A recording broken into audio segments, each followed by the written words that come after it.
Good morning, good morning, good morning. Morning, little Debbie. Morning, Darlene. In honor of all of those shows that we always have to wait for because people are late, I decided to start it early. I am so tired, but here we are. Hope everyone's doing all right. Dibble, you have my address. You know where to bring the barbecue pulled pork, okay? Just saying. uh, and you said it's humid and icky out. Well, yeah, it's like bright sun here, no clouds. And I have not opened any of my doors or anything yet, so I'm not looking forward to putting the dog out now.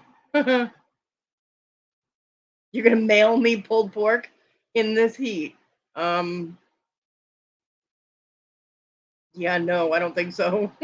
Not unless you like overnight it. Yeah, I know, Darlene, right? Oh, it's foggy where you are too. Here it's crystal clear. It's too sunny out. Like, oh, go away. My daughter is oldest daughter is kind of getting one of those taste of her own medicine type of deals. My granddaughter is in band. I'm not. I think she plays the clarinet just like I did and my daughter did. So she's in the marching band. And their football team had a game yesterday or last night in Greenville. Oh, thank you. And because we had thunderstorms and rain and all that. Hey, Mr. Jem. Um, the game got delayed and it didn't start. My granddaughter said until a little after 9. And yeah, my daughter had to go pick my granddaughter up at 1 a.m. And my daughter was tired from school and whatever it is she does. So she was complaining to my mom that she had to go get Sadie at 1 a.m. And I told my mom, I was like, wow, she wasn't complaining when you had to go get her at 1 a.m. when she was in the band, you know? So yeah, I thought that was an interesting little bit of irony. I like karma. So yeah, my daughter swears up and down she's nothing like me because, she doesn't like me and all that. Yet everything that I've done, she does. Or has done. Um, she was very artistic when she was in school. So was I. And she played clarinet, and so did I. When I started making jewelry, all of a sudden she started making jewelry. Yeah, I started working with polymer clay. She tried that. She went out. This is how she does. She went out and got all of the equipment and tools, right? Even a pasta maker to make the sheets of clay thin. Got all this equipment. Tried it once. It didn't work the way she wanted it, and she was done with the whole deal. Especially after John took the scraps that she had left behind and made this really pretty rose out of it, and then gave it to me. Yeah, she was very pissed off because I had made a polymer clay covered pen, and she thought that was really cool looking, and she wanted to do it herself. Hi, Paul. Bye, Paul. Um, and I tried to tell her how to do it, and she of course wasn't going to listen to me. So I told John to tell her that I had gotten a book that shows you how to do it. So she went and bought the book and followed the instructions, and the clay didn't work the way she wanted it to. It didn't stay on the pen or come out smooth or whatever the issue was. She gave that up. um that was funny as hell. I was like, damn, she just, I don't know. My pens always came out fine. I mean, the very first one didn't because you're figuring out how to get it around because you use the white big pens, like the ones with the blue or black cap or whatever, or red cap. But you use the white ones because those won't melt in the oven. And you can always take the ink out and replace it so you can keep your pen. It's a really easy replacement because those pens are really cheap. And yeah, you can just do all kinds of funky designs on them. I made my son one that had a glow in the dark clay on it. He thought that was the coolest thing ever.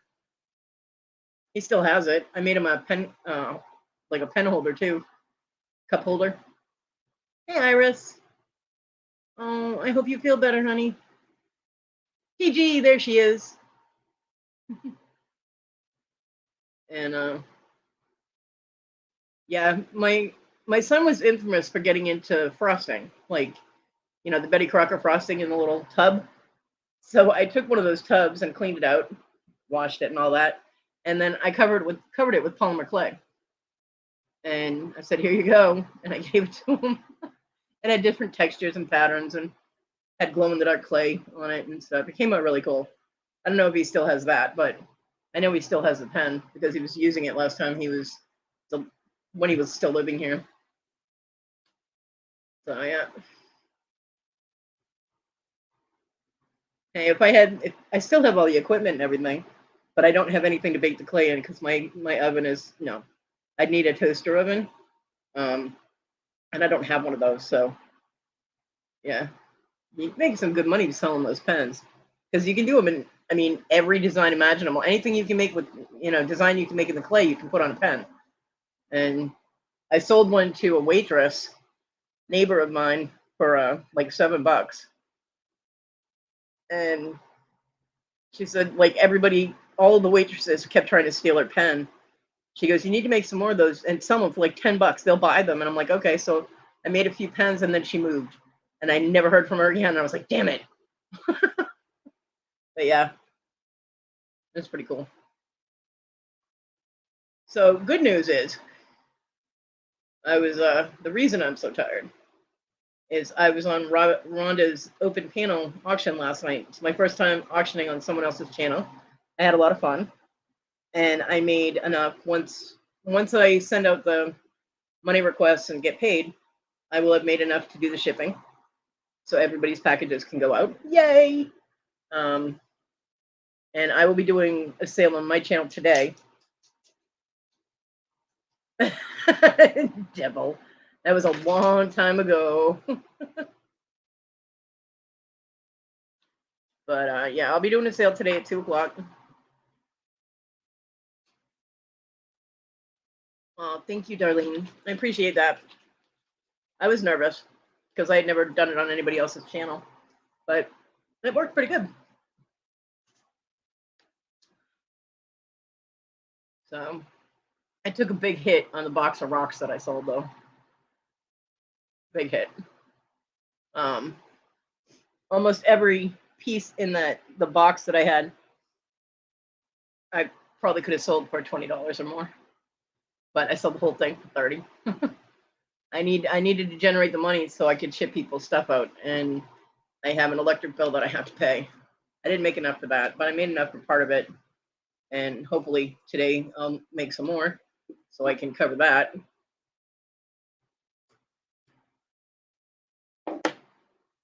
So that'll be at 2:00. And I did partially fall yesterday because I had to keep getting in and out of my wheelchair. I was in and out of the wheelchair for like 5 hours yesterday afternoon. And the last time I transferred, my knee gave out and I fell. Luckily, I fell towards the bed. So I didn't hit the floor, which is good because that would have been bad. There would have been no auction. And then, like, I would still be on the floor right now. So, yeah. But it jolted everything, and so I'm feeling it today, big time. But I'm all right. I live. I'll get through it. Yeah, you should have seen this though. I had merchandise on the left of me, all covering like all the way over to my pillows, and then I had a board across a chair, and I had a couple of boxes on that. Bye, Paul. Have a great day. So I have beads. I have stone beads today. I have a whole drawer full of stone. I don't even know what they are. Okay. I mean, I haven't gone through them all. They were sent to me like 3 or 4 years ago. Just, hey, I'm sending you a bunch of rocks. And I'm like, okay.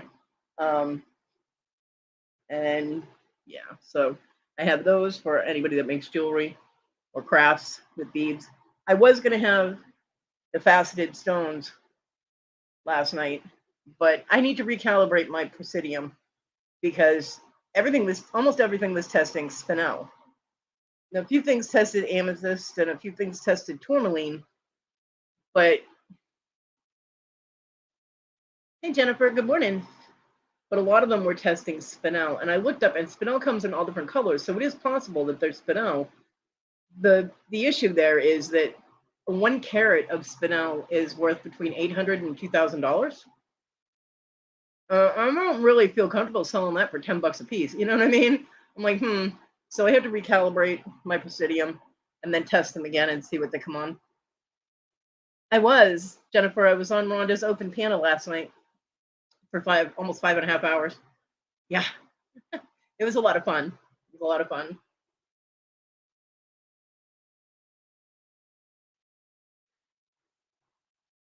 And I cannot find the Swarovski pendants that I had. They were in a Ziploc bag, and they were in a box that was behind the shelves, and the cat kept pulling them out of the box. Rhonda, I was on Rhonda's panel. Did I say Robin? Because everybody does that, and I'm guilty of it as well. And the box isn't there anymore, so I don't know what happened to it, and I don't know where the pendants are. I've looked in places that I can reach, and I couldn't find them. So I do have one pendant that has Swarovski in it, and it uses Swarovski. Okay, Ron Bin, yeah. It's a guitar pick shape. It's a handcrafted glass pendant, and it's got a dragon on it. It's black and white. It's got a dragon on it with a yin yang in the middle, and it has a Swarovski crystal in it. It's really pretty. I eBayed them, and the ones they have on eBay don't have the Swarovski crystal. So, but it will be reasonably priced around the same price that those were. And then I have a stone skull, a little stone skull. I can't remember what the stone is, but it's white with like gray and black veining. I can't for the life of me remember what it was. I'm like, ugh. But I have that, and then I have my little craft lot with the I have quilting squares, and I have little cross stitch stuff. Morning, Bonnie Boo. You heard Ma? Okay. And I went through some of the hashtag cockmail boxes, and I pulled out a bunch of bangle bracelets and stuff and things like that. So I got a few things different from what I normally show. Plus, I still have the rings that I made that nobody seems to want, but I need to be able to get back in there and get some more stuff made. Drive me nuts. So yeah, got a few things. Got some pretty cool stainless steel rings. Those would be like $5 a piece. They're not. But it was funny because Rhonda was selling a titanium coated, because that's how you get the rainbow colors on stainless steel, is it's titanium coated, and she had a titanium coated stainless steel ring with paw prints on it. I was like, holy crap, I have that same ring, and I found it last night. And yeah, mine is a little thicker band, but they're the same thing, little paw prints. They're so cute. Things like that. So hopefully there will be things that people are interested in. And I have a gaming mouse too for like a laptop or computer. That's pretty cool. It's a little mini gaming mouse. So hopefully there will be things that people want to buy. help Mama Bear pay the electric bill, please. Yeah, and for everybody that has a package waiting, if they purchase something today, unless it's really heavy, I probably won't charge you extra for shipping. I mean, and I do have some stones, but they're actually not that big. It's a little lot. I think I showed it before. But like if somebody bought all of the crafting stuff, that's probably about 2 or 3 pounds. So yeah, I'd have to kind of bump a little bit on shipping, but it wouldn't be the full amount. You know what I mean? Like you're going to get a discount because you've had to wait so long, and I feel so bad. So, because that's how I do. Susanna bought something for me last night, so I'll be able to send her pendant finally. I'll put it in the same package so it gets to her. She'll probably be like, finally, bitch sent me my shit. So yeah, I did have a lot of fun. A lot of fun. And I will probably, if Rhonda lets me come back, um, then hey Cajun, good morning. Hello. Then I will probably be on the panel again.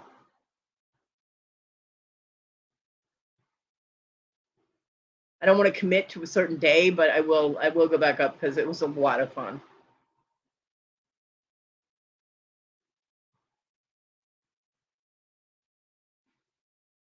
I parted with my fluorite tower. I'm still crying over that. I love that tower.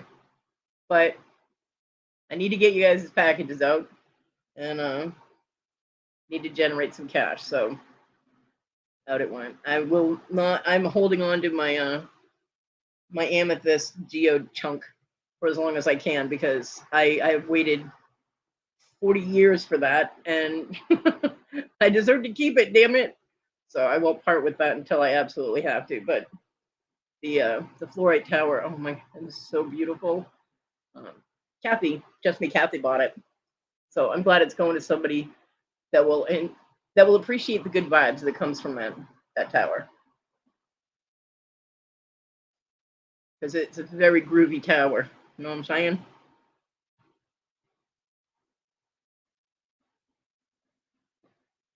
And you know what, Darlene, I did remember, and then I forgot to pin it.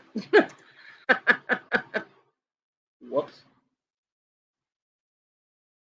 You distracted me. I got all excited that you noticed. There we go.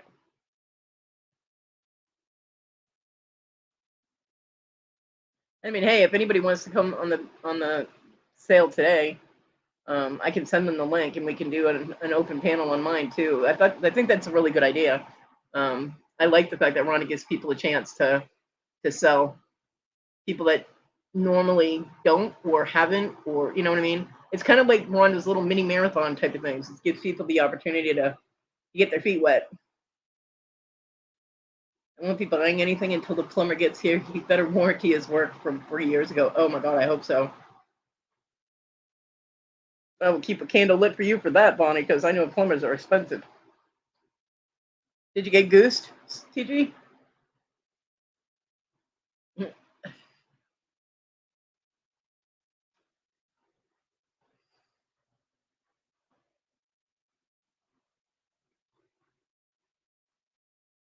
Oh, my muscles are so stiff. I also was like sitting in one spot for 5.5 hours. So that was kind of, my back is not happy with me this morning. I've already taken my Tylenol. So, hey, Jessica. Good morning.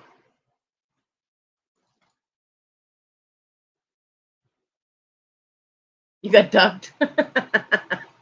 Well, we do have rants today. Well, we have complaints and discussions today.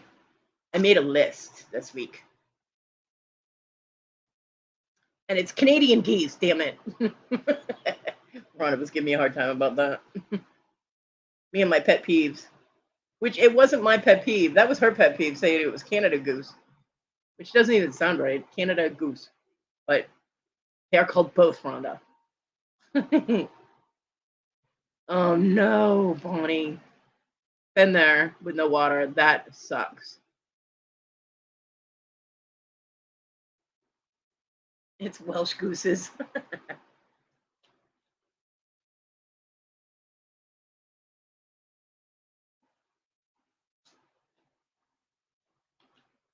Oh, yeah. You're lucky. We were living out in the boonies. And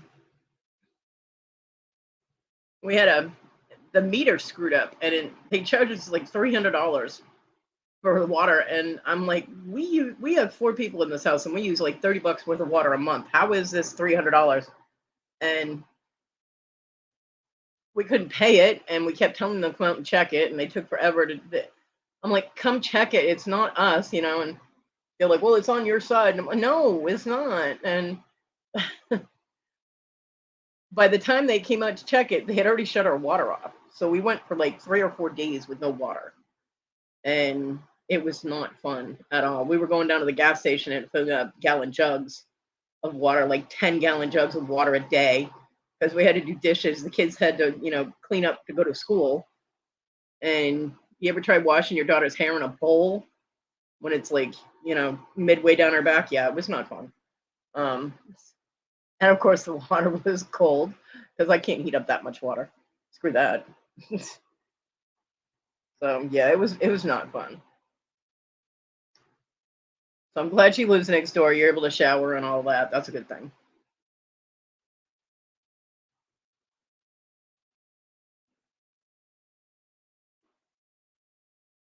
She went to get goosed on purpose, right? Probably. She likes it. Woohoo!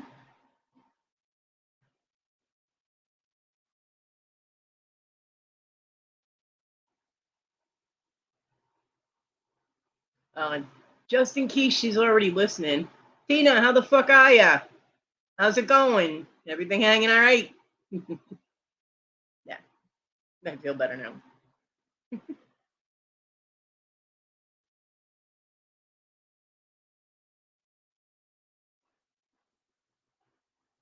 So yeah, Rhonda's auction went like 5 hours and 18 minutes. It was almost 1 o'clock by the time it ended. So hopefully she got some sleep. You nearly got swanned. Those swans can be pretty nasty.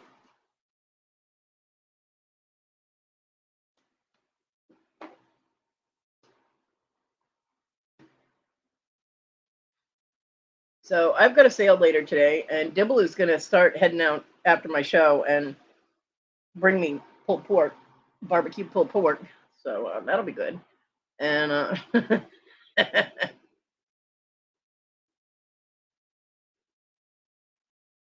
yeah, swans are pretentious like that. They're just like, feed us or we will eat you. Yeah, we will beat you to death or bill you to death, just like the government. Dibble.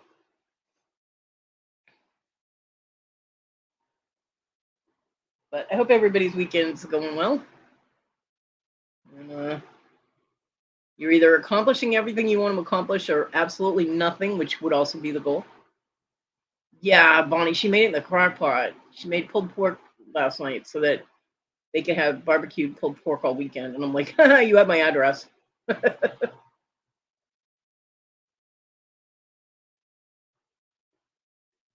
My mom made pork. I told you guys that my my mom's freezer settings got bumped or something, so her everything started to defrost in her freezer. So she started cooking things, and she cooked a pork roast, and she brought me some. And it's funny because it's in a little takeout container, so it's like I'm getting takeout from my mom. It was kind of cool. But she had the pork and carrots and potatoes. And the only thing I was actually worried about was the carrots because if they're not cooked soft enough, then I can't eat them. But they were perfect. The problem that I had was my mom sliced the pork so thin that it was probably delicious when she took it out of the oven. But once you refrigerate it and then reheat it, it dried out. So it was a little hard for me to eat, but the flavor was on point. It was really good. So I let her know next time to like not slice it. I mean, these things were like 2 millimeter thick. How the hell she gets things that thin, I don't know. But you should see her slice tomatoes. They're paper thin. You can see through them. I'm like, what are you doing? But TG, people almost everywhere have financial problems with the cost of living because incomes are not matching the cost of living. 4K for electric and gas, that's crazy. It's almost like they live in Texas. Texas is crazy with their billing. My electric bill is actually pretty reasonable for the heat that we've had. It's just I didn't have enough to pay it. and I don't think I went over, because there's a certain amount that if you pay it, then they consider that making an effort, and then they won't shut you off. But I don't think that the amount that I gave them covers that, so I need to give them more money. And yeah, so that's what we're working on next is the electric bill, and then the next sale will be money going towards paying my mom back.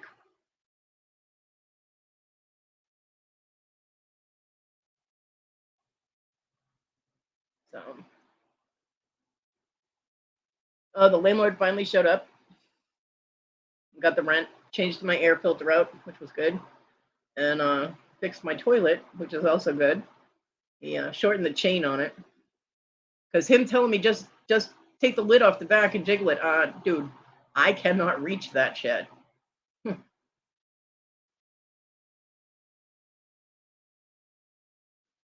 Yeah, Debbie, absolutely. We've been living in a disposable society, and it's terrible.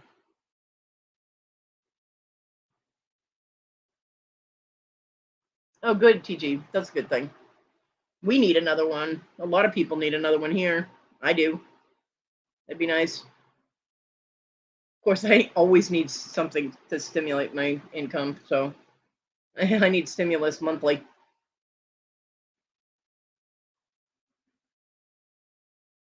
Stimulus is good, yes.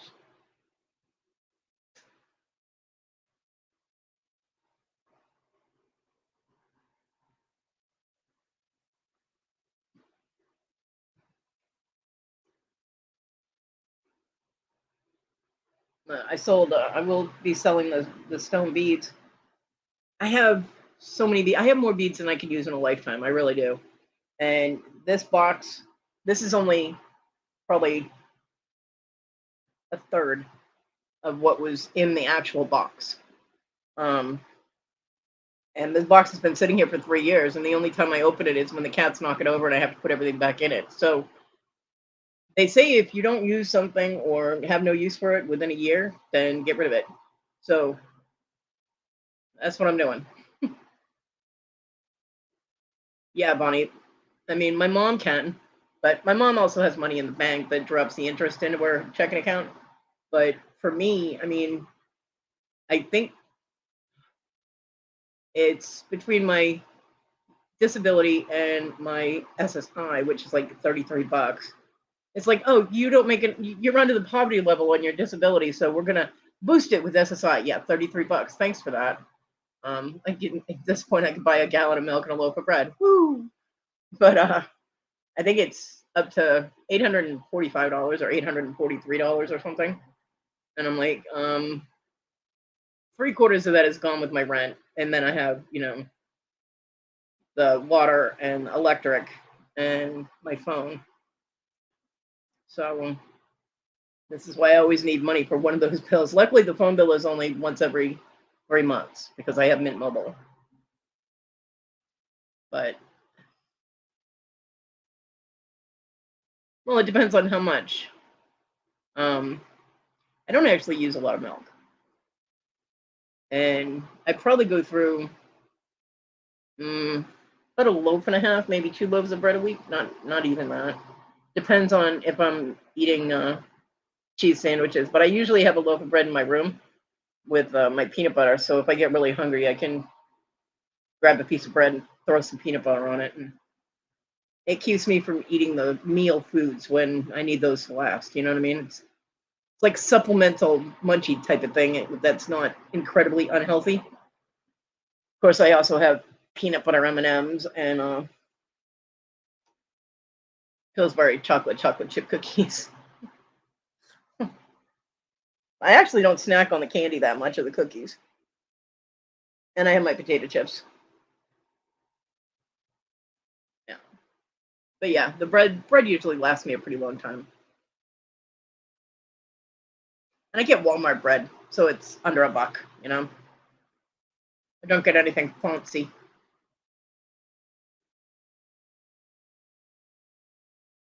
So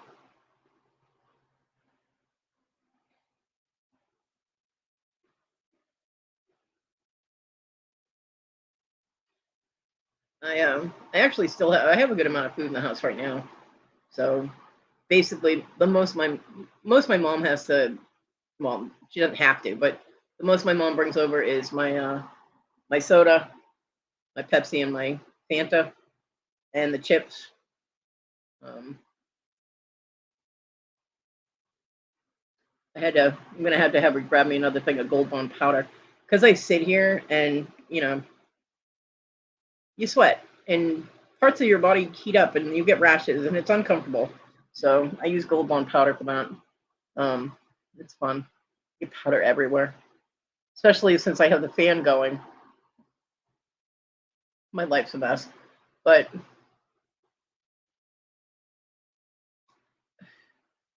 and like last week, I texted her and bye Jessica, have a great day. I texted her and I was like, oh yeah, I forgot I need trash bags, and she didn't see the text, so she brought me over some from her house. But things like that. But yeah, right now I've got vegetables in the house. I've got plenty of proteins like meat and stuff. Um, yeah, so I'm good on food right now. It's kind of nice to not be like, oh my god, what am I gonna eat?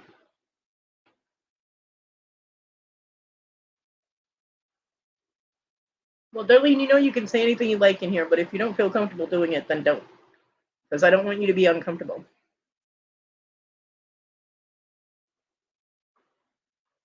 Even if it's to bitch at me about something I said, go for it.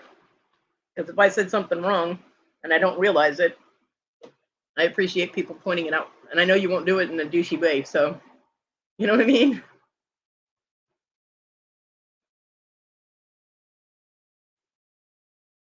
Do I get the Great Value brand? I don't know. I listed kind of a lot of things. What I do get generic. I get the Walmart brand Great Value in a lot of things. There are some things though that I can't stand the taste of. Oh, good. Well, I feel better now. um, things like cheese. I tried Walmart cheese and it had no flavor. Hi, Mike. How are you, Michael? So I can't do generic cheese. It has to be Kraft or Sargento. I'm very snobby about my cheese. Um, but like bread, milk. Oh no, I get the Gold Bond one. I tried the Walmart brand powder, and it didn't work as well. So, and I'm uncomfortable enough just normally. I don't need to be itchy too. It's very uncomfortable. So yeah, I get the one in the orange bottle. It's expensive, which is why I try and get it so that I can order it myself. But sometimes, I don't have the money, so my mom will pick it up for me. I'm doing okay, Michael. Doing okay. Send me money, Michael. Hi, Tammy. Good morning. Oh, cool. I bought a fluorite tower from Jamie that I ended up having to sell last night. I was crying because it was gorgeous and I loved that tower. But unfortunately, I'm strapped for cash and have a need. So, but it went to somebody very awesome. So, no, I don't have Cash App. I have PayPal. PayPal link is in the description. And for anybody who doesn't know, Michael is still technically my husband, so I can ask him for money. And I feel no shame in doing that.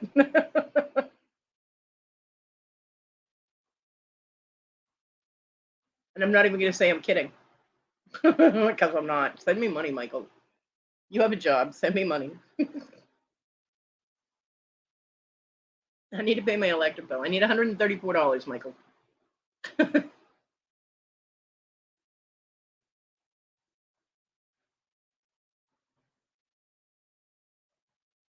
Send it through Messenger. I can get it that way too.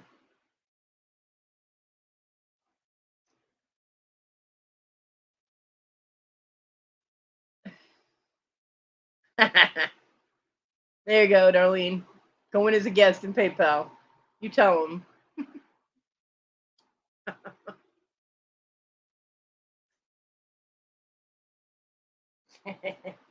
I love giving Michael a hard time.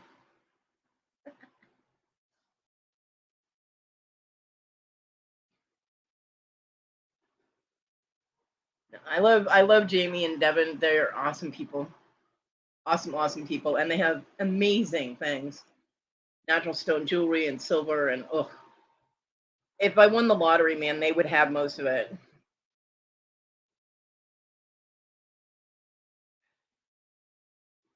Hell, I think Devin got most of my first stimulus check. I went a little out of control with that. Yeah. Of course it's true. You know I don't lie. They are absolutely the best.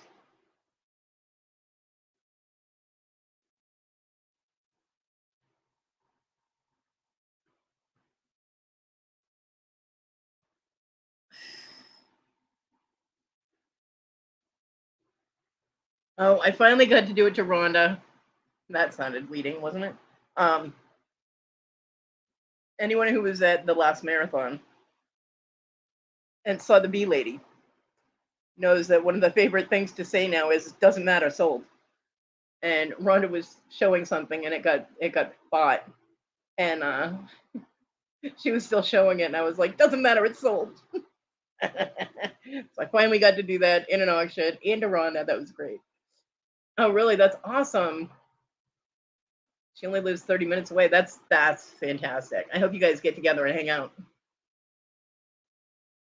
always nice to rekindle with old friends.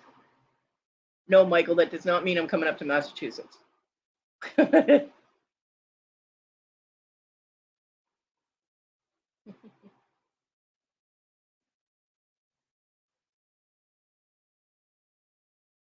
Awesome.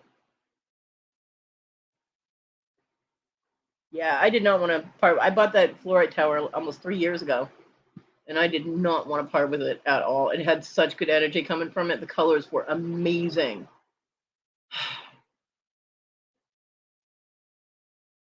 And come on, why not? Yeah, I'll just jump in the wheelchair and wheel there. You'll see me in about a year and a half.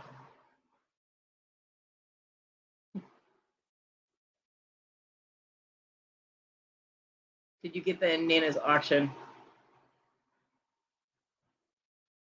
I don't.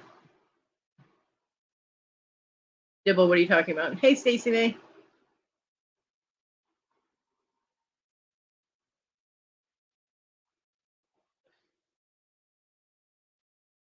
Yeah, Michael is a little mass degenerate. He's originally from Lawrence, though. He's a Lawrence degenerate. Yeah, Darlene's in Mass too. She's in Littleton. Yeah, it doesn't matter sold. The doesn't matter sold thing started with the bee lady on the marathon, and I got to say it to Rhonda at the auction last night on her panel. I was like, "Doesn't matter sold." You're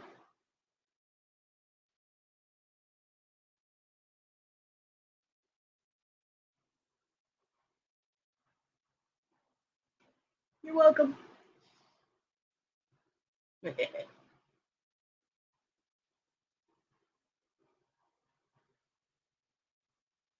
Michael, you don't want to get mixed up with another Darlene. Haven't you had enough?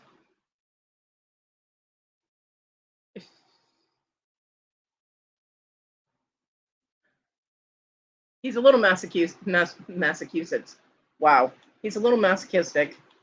He likes abuse.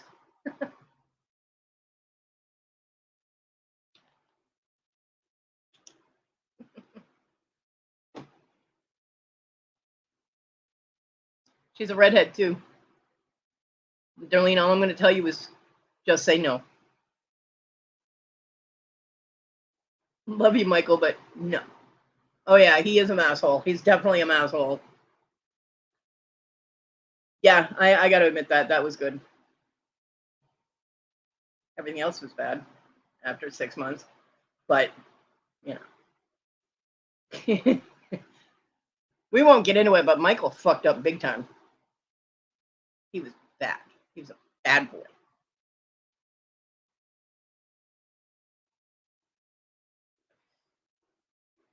And as a result, he lost all of this awesomeness that is me. So he has been punished enough, I think.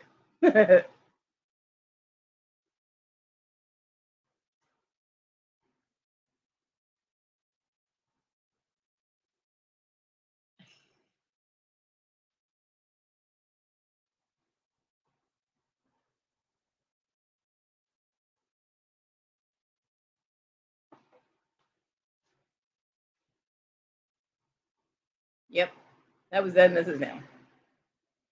Leopards don't change their spots. You don't look at a leopard and say, oh, look, a zebra. Of course you want more. I am all of me. You ain't getting none, but, you know, dreams are good.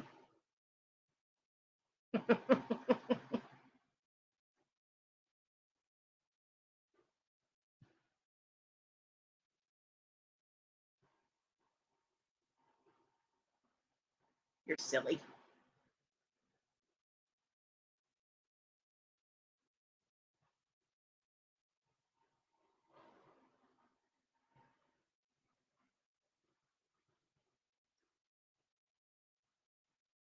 So you had said Tattoo Mike moved back up there. How's he doing?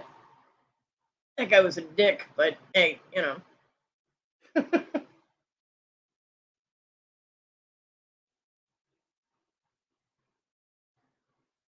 I still remember making him a whole crap ton of personal cards so he could give them for people to get tattoos. Nightmares. Fuck you. My grape list. Ah, well, the whole Canadian Goose thing was on the top of it. Morning, Bobby. Um, yeah, you being a fib and Halo thief there, Pinocchio. Well, first of all, is a little announcement and warning. Tyrannical, the douche canoe is back. Dibble knows this. Oh, really? Karma. Karma's a bitch, man. Anybody who tattoos cunt on the inside of their lip, they're going to get karma at some time. But I will light a candle for him and hope that things go well for him, depending on his health issues, that he's able to deal with them. Yeah. Tyrannical came into Victoria's chat under the name Grandmaster UV and started spouting nonsense, and then started spewing out lies about aliens and him working for the CIA and all kinds of. I was like, look, dude, you're one lie away from getting booted. And then it came the next lie, so I booted him. And then he came back under a different name, which was Dibble nailed him so quick I don't even know what the name was, and said that I was going to die by military intelligence.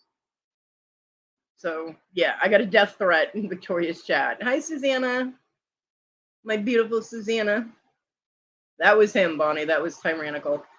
He was then in Adopted Retrospects auction, Kim's auction, under the name Backbeat Rhythm. And I let her know who he was. He was trying to get registered so that he could bid on things, which we all know he's going to pay for one thing and not anything else. And then he'll start screwing up her PayPal or doing whatever. So I let her know who he was. And he sent her like at least 2 different emails with different addresses on them. And so she was like, no, dude, I'm not going through that. You're out of here. And she booted him. And she was going to let her people, the people she does auctions with, like Ella and things like that, she was going to let them know. I did let Wes know, so now he's on the hunt for him again. But yeah, so if you see Grandmaster UV or Backbeat Rhythm, and I think the other one he came in was began with a V, like Veco or Vedco or I don't know. Dibble zapped that fucker so fast. I couldn't read the name. All I read was that I was gonna die, and I'm like, yeah, I'm terrified.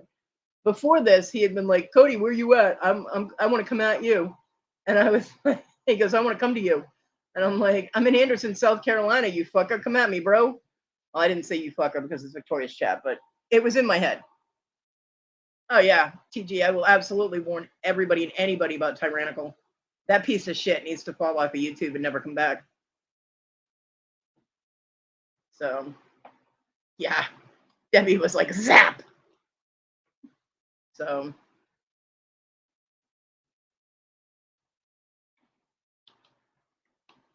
yep. So I had a death threat. And Michael will tell you, I will give my address to somebody. You threaten me? I'll give you my damn address. Come at me, bitch. I've done it. I did it on the CB a few times. People like, you fucking bitch, I'm going to kill you. Where are you? And I'd give them my exact location. And they would like drive right by, boom, and nothing happened. I'm like, yeah, you little pussy. So, yeah, so that's one of the things is that Tyrannical's back. So keep an eye out for him in chats that you're in. And I wouldn't.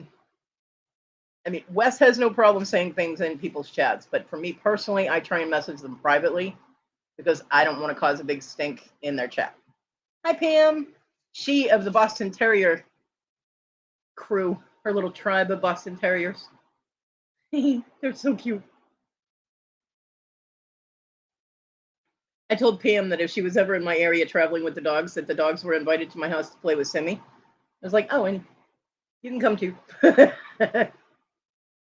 Yep. Debbie was like, I vote boot. Like, boot this. I mean, the stuff that comes out of that idiot's mouth is amazing. I can't even imagine living in a fantasy world that in depth, you know? But there you have it. And they cause problems. And when they get pissy, they threaten to kill you. So, you know, there is that. And that's just not well done. So.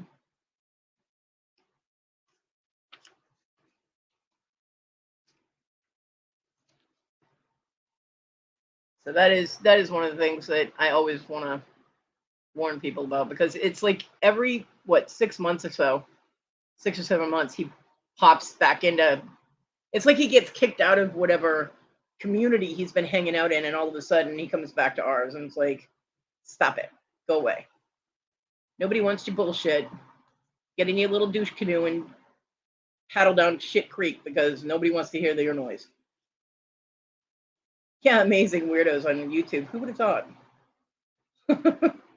So, Backbeat Rhythm, Grandmaster UV, and there's another one. And the other one, I do remember the other one was in all capitals. I just don't remember what the name was because Debbie killed him so quick. With extreme prejudice, man. Whew. So, yeah, keep an eye out for those channel names, because Tyrannical has like 50 different channel names. There's also a Cherokee Rose, although I don't think they've used that one in a while, but they've got like 50 different channels, so they ghost into chats all the time. But it's like Ty cannot help himself with saying stupid shit in a chat. He has to. It's like compulsive or something. I don't know. So there's that. Let's see. What else did I write on my list? Yes, the use of wood. Why is everybody using wood displays? Why? It doesn't really irritate me so much. I just find it ironic that, like, all of a sudden everybody's putting their stuff on wood. Either the little round wood discs, you know, or, well, like Rhonda's table is wood, so she really, can't stop that unless she puts a big piece of paper down. But all of a sudden everybody wants to display their stuff on wood. I don't get it. Oh, did you, Susanna? I missed that. I missed it. Oh, Susanna, good news, because you bought something. I don't have to worry about shipping your pendant because I can just put it in your package. So you'll finally get your pendant that I made you months ago. Yay! I hope you like it after all this time. But yeah, all of a sudden everybody's using wood. I'm like, I mean, it is pretty, but depending on what you're showing, if you're showing something with a lot of brown in it, brown or tan or anything that would blend with the wood, then your item doesn't stand out. So, and people constantly want to use those black displays, the black busts for necklaces and stuff. And every single time they have to take it off the thing because it gets washed out because of the lighting. Those kind of displays are good when you're showing things in person, like in a shop or at a craft fair or something like that. Pam, you cannot fit all of your Ray Dunn on a piece of wood unless you're just going to use a table. Silly. I hope so, Suzanne. I hope so.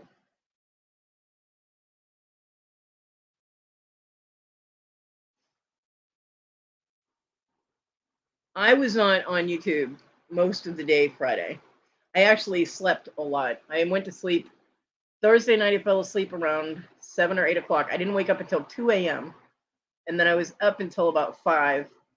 And then I slept until almost noon. That is unheard of for me. And then all day Friday, I was rolling around out in the studio trying to find things for the sale last night. And then I fell. Well, I half fell. I didn't actually hit the floor, so that's a good thing. But I jolted everything. I am so sore today. But I'm still going to do a sale at 2 o'clock because I do need to generate money for that damn electric bill. But I had a lot of fun last night. It was the first time I had ever been on anybody else's channel, and I had a blast. An absolute blast. It was so much fun. So, and I did make some money. I made money enough to ship everybody's stuff. So everybody's packages will be going out as soon as, that money comes in. I'm going to wait until after today. I'll probably do the money request tonight and tomorrow. Hey, Melissa.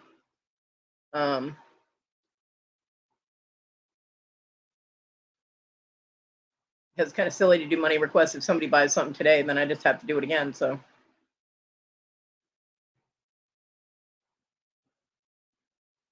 well, I know I love Susanna.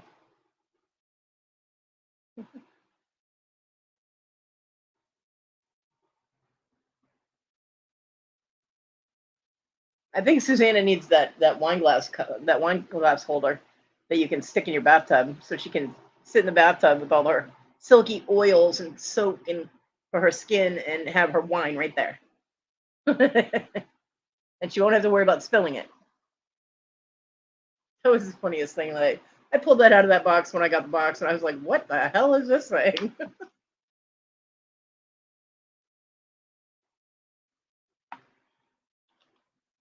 So yeah, I was. Good morning, my groovy giggle girl. I was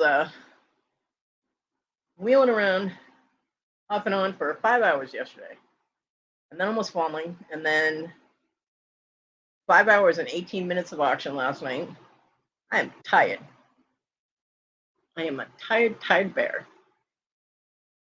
Yesterday, you need the wine bottle case, right? I still can't believe that thing would hold 3-pound bottle of wine. Who the hell buys a 3-pound bottle of wine? If you're buying 3-pound bottles of wine, man, you have a problem.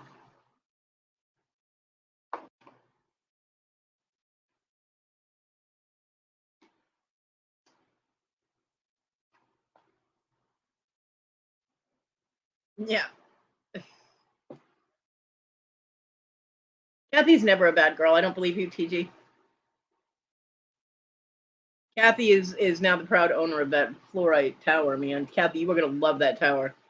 As soon as you take it out of the bubble wrap and have it in your hand, you're gonna be like, this whole sense of peace will come over you. It is amazing. Someone who's having guests. What are guests?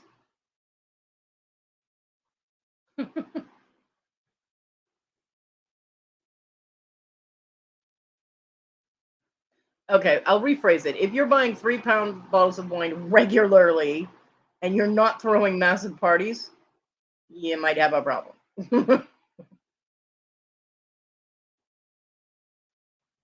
I've never liked wine. Don told me once that I don't like wine because I've never had good wine.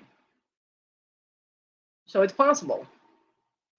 But wine always just tastes like sour grapes to me. It does. I've never liked the taste of it. So I don't know, maybe if I tried one of the more expensive refined wines, maybe I might like it, but I don't have the money to spend to try that out. I mean, there's no room in my finances for experimentation on food or liquids. So, yeah, because you need to drink the whole bottle. Well, that's true too, Bobby. Yeah. All right.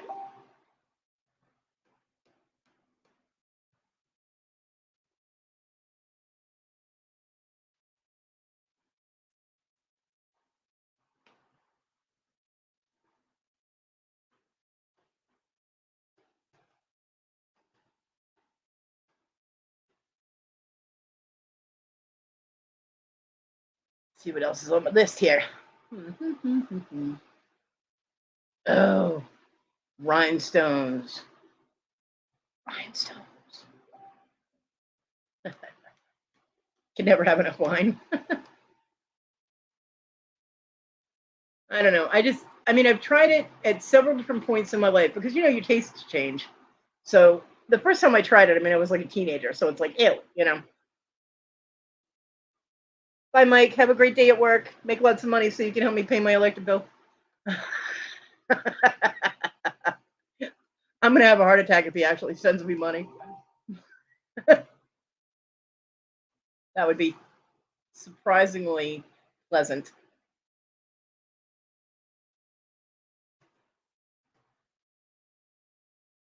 It's not gonna happen, but it would be a nice surprise.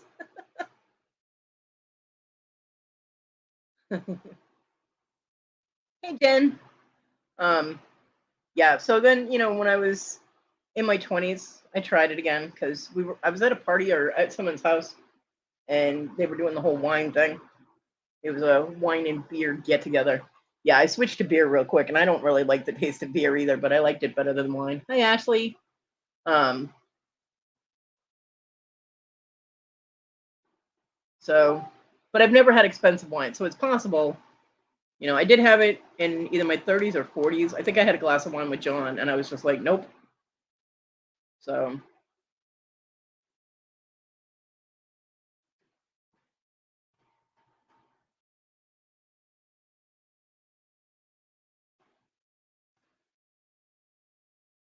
before I go on my rant for rhinestones, I have another announcement. Another announcement. I will be going on Susanna's auction on Thursday at 2:00. Yay! I'm so excited now. I get to auction with Susanna. Woohoo! 2:00. So everybody needs to be there. It's mandatory.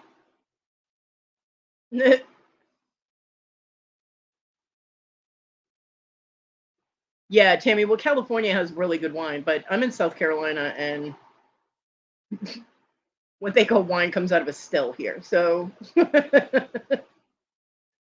I did have a bottle of wine come to my house for free, and I could have tried it, except those little toxic twins drank it all. Underage little alcoholics.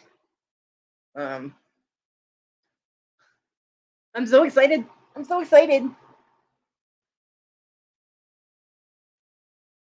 Well, you can come and say hi, Jen. Once you're there, Susanna will hold you hostage, but it's okay. I'm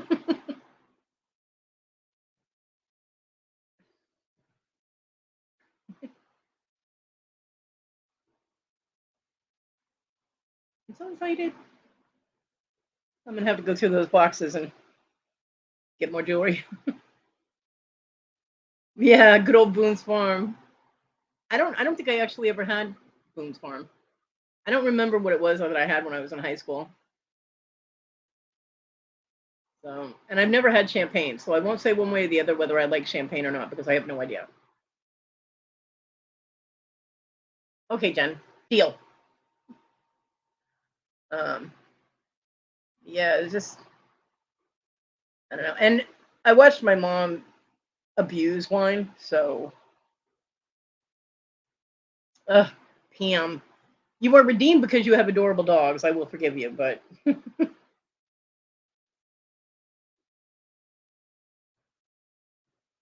a good thing you have cute babies.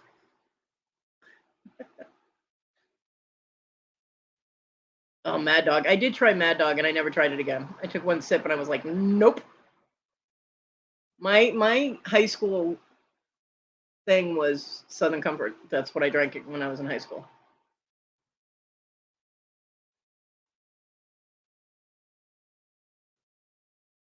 Beer or Southern, well, and or Southern Comfort. Anyway, back to the list. You guys can keep talking about wine if you want. That's okay. Why does everybody keep saying everything is rhinestones? Y'all are driving me crazy. PG, that'll get you booted. That's all right, Pam. Susanna will yell at you and clap her hands at you later. um, not everything that glitters is a rhinestone. Rhinestones are a very specific thing. And everybody is like, oh, look at the rhinestones in this. That's not a rhinestone. Rhinestones are foil backed. So as long as you can tell that it has a foil backing, then yes, it is a rhinestone. And rhinestones can be glass or they can be crystal. The Swarovski crystals does rhinestones as well, but they have to be foil backed. Otherwise, it's just a crystal or it's glass. But it was funny too because Veronica kept catching herself. She'd be like, and the rhinestones or whatever crystals, they could be whichever. It was funny. I do, Tammy. Yeah. Well, there are some people that specifically collect things with rhinestones in them. And I would hate for somebody to think it's a rhinestone when it's actually a crystal and that's not what they wanted. But yeah, just it's kind of like just because it's glitter, it's not a diamond. You know what I mean? So it's a pet peeve. I'm a jewelry maker. I can't help it. You know, when jewelry designers design a piece of jewelry, they know exactly what they want to put in it. So yeah, rhinestones can also be considered fake gemstones. And since you're a Pinocchio angel, yeah, rhinestone cowboy, right? Um, you know, jewelry makers will specifically decide whether to put a rhinestone or a crystal or glass in it. So that's why it bugs me. It bugs me. It's nothing hateful. It just bugs me.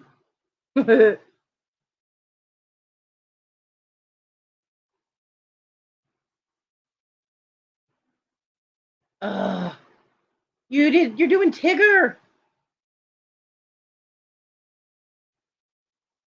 Okay, I gotta look at it. Carry on, people. I'm not looking at the chat right now. I love Tigger. John's nickname, one of his nicknames when he was a kid was Tigger.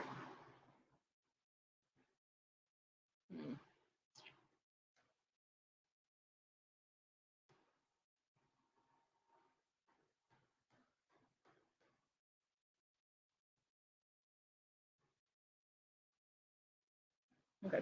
Darlene, when I'm done with my show, I'll message you back, okay?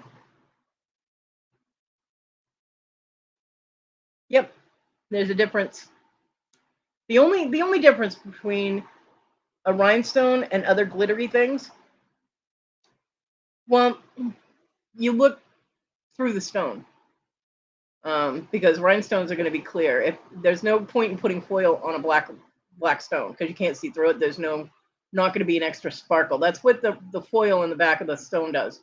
Is it gives an extra shine, an extra sparkle to it, like a depth to the stone. It makes it look deeper, that there's more aspects to the stone. So it takes a little bit of practice to be able to spot the difference. So what you have to do is find something that you absolutely know is rhinestones, and then find something that's just like, a crystal that has metal behind it, because it's very difficult to tell if something has a solid back. Now, if something is an open setting and there's no foil on the back of the stone, then you know it's not a rhinestone.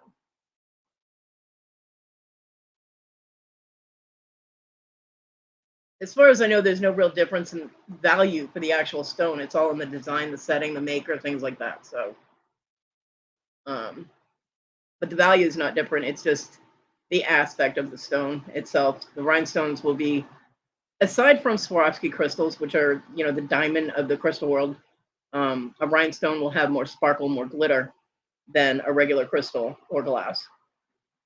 The Swarovski beats out all of those. So there is nothing that glitters like a Swarovski crystal. I'm a huge Swarovski fan. I love Swarovski crystals. So it's just a little thing. It's just like not everything you're handling is a rhinestone, and people just constantly say it's really not a big deal for anybody else unless you're a rhinestone collector. But for me as a jewelry maker, every time someone does it, I'm like, you know what I mean? Oh, you're welcome.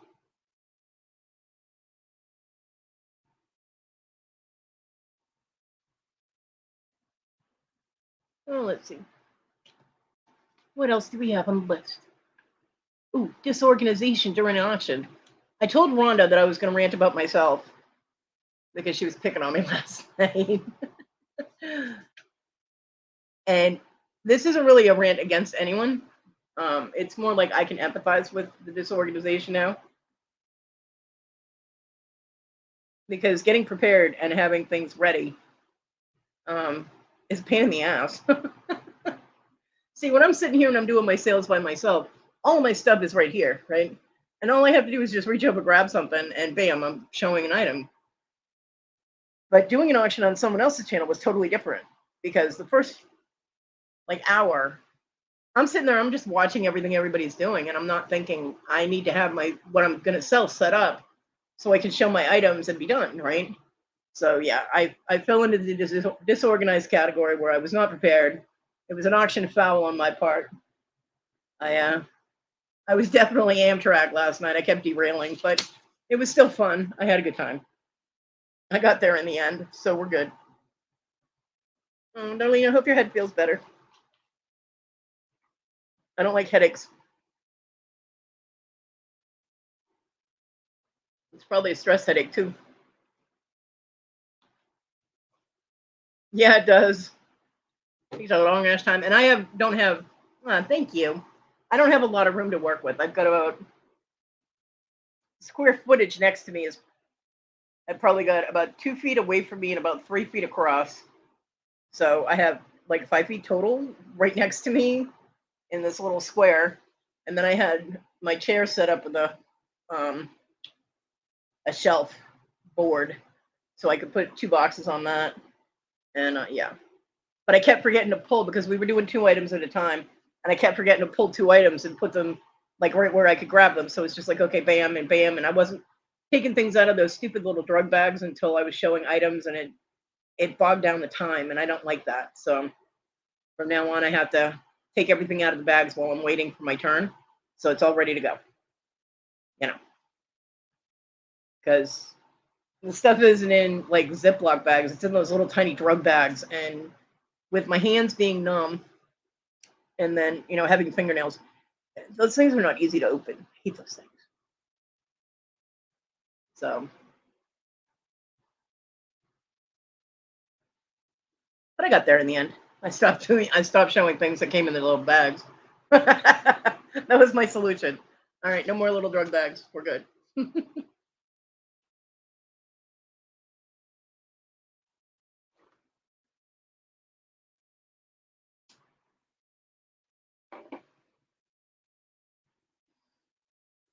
But yeah, the auction went pretty smoothly. I mean, it was slow. I understand financial issues. I do. It does get frustrating for the sellers because I mean, I need the money. I'm not gonna even sugarcoat that shit. I am not a bakery. I need the money, but it's a little frustrating when things aren't selling. But everybody has financial issues, and there's just, I mean, I don't want people to buy something they don't want. You know what I mean? So okay, Debbie, love you, girl. Oh,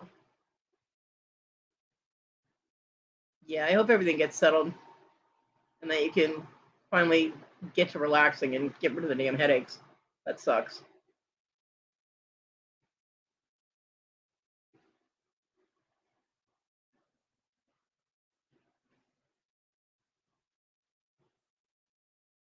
Webby dibble. So, and then putting it all away because I have no space around me to put things away. So I have stuff stacked up next to my bed. If I roll over too far, I'm whacking myself with a cardboard box at this point. I I don't have any place to store things around me, and I dragged in a whole box of stuff from the other room. So yeah, my oxygen is getting all taken up by boxes and things, and I already look like I live in a storage unit, which will start getting taken care of. My mom and I are gonna get that storage room cleaned up and organized because my son made a mess, and we have to shove all this crap back in boxes, and then we're gonna start pulling a couple of boxes a week out of the well, as much as she can handle because I can't do too much in the chair. I can help go through it, but I can't get it from one spot to the other. Some of these totes and boxes are pretty heavy, so I'm a little worried about my mom. But if we can get to them and go through them and then move them, we'll be okay. And I'll find more stuff to sell, I'm sure. Not a lot, but I'll have fun at the mall, Debbie. I haven't been to a mall in 20 years or so. Well, I can't say that. The bookstore was at the mall, but we never really walked through the mall too much. So maybe 15 years. Went to the bookstore a little more recently, like 8 years ago. Haven't been anywhere in a long time, but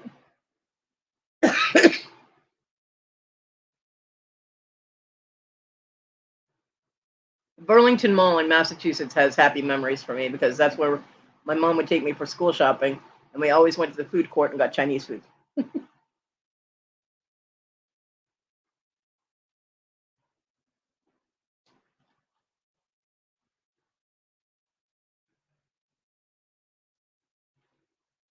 It was the only time when we were in the food court that my mom would let me go more than 10 feet away from her. Oh, yeah. I had to be in sight of my mother every second when we were out in public. But when we went to the food court, she didn't want to stand in line with me to get my food and then stand in line to get her food. So I was allowed to go get my food by myself, 15 years old. Yay, I get to go get my own food. And, she went and got her salad or whatever rabbit food she was currently eating. I'm like, you're at the mall. It's a treat. Why are you eating salad? But whatever. I'm like, Chinese food. Nom, nom, nom. I haven't had Chinese food in 3 years, so I really shouldn't be mentioning it because now I want it. But there it is. There it is. The last thing on my list is a bit controversial because it is religious based. There is someone that I watched, and I am actually not going to name names on that one because they didn't do anything wrong, really, for their point of view and a lot of point of views. They didn't. It wasn't in the long run what they said and the way they said it. Their thought process and their closed-mindedness is harmful. What do I like when I eat Chinese food? I usually get sweet and sour chicken. The sauce is always on the side. I don't use the sauce. And then I'll get shrimp fried rice. And sometimes I get scallops. Or I'll get honey chicken with shrimp fried rice. I don't like plain fried rice. I always have to pay $3 extra for the shrimp fried rice, but it's worth it. Unless they screw up and give me white rice. Oh my god, then I get so mad. Anyway, and I like the coconut shrimp that the restaurant has, but it's really, really sweet. So you absolutely have to have rice with that because you cannot just sit there and eat coconut shrimp. So yeah, Mexican rice and fake meatballs. Kitty, you're funny. So that's what I used to get when I was in Massachusetts. There was a Chinese food place right. Well, I don't remember if it was exactly right next to Dunkin' Donuts on Bridge Street. Well, it was around the corner. It was not on Bridge Street itself, but it was right there. And they made fried scallops the same way that you make the sweet and sour chicken with the batter and not the breading.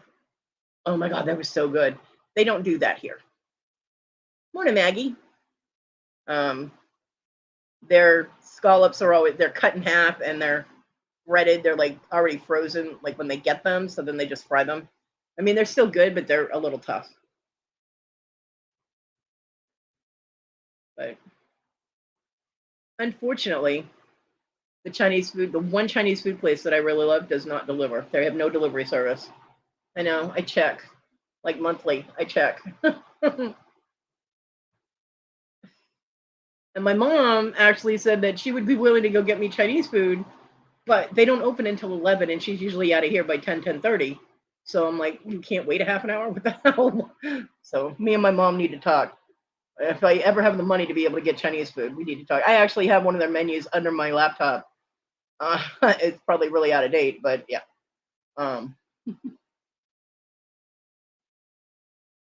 They're called China One, and they're the closest thing to the kind of Chinese food that I'm used to. Nope, nothing, Bobby. They don't have any delivery service hooked up. I checked them all.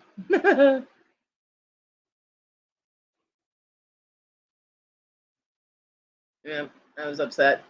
I was like, damn it. But down here in the South, most of the Chinese food places have saffron fried rice. They don't use soy sauce to make their fried rice. They use saffron, and the rice is still good, but the flavor profile is different. And being from Massachusetts, everywhere I ever got rice, it was brown. They use a soy sauce in it.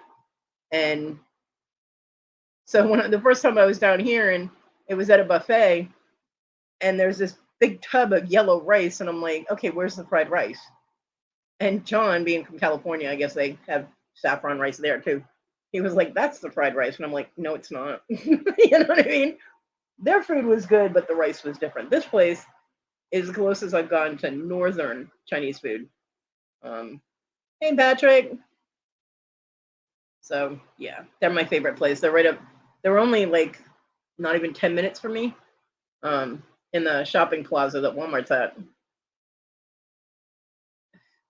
And it was funny because at one time when I was working at Walmart, all I would have to do was walk in, and the lady behind the counter, who owned the place with her husband, she would be like, "Oh, da da da da da da." She'd rattle off my order. I'm like, I think I come here too much. Yeah. So, but then they went back to China, and her sister's husband took over with their kids and stuff. But when I first started going in there, her sons were so little and they were so cute. They sit at the table playing their little electronic games or doing their homework. And her daughter was about 7, I think, and she was helping run the register and taking people's orders. It was absolutely adorable, and they were good, very well behaved kids. But I think they also got in trouble because the family was like living in the back of the restaurant, and they're not allowed to do that here. So yeah.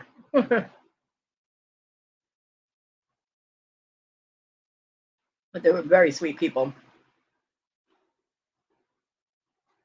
But yeah, you go to a place too often when they know your order as soon as you walk in the door.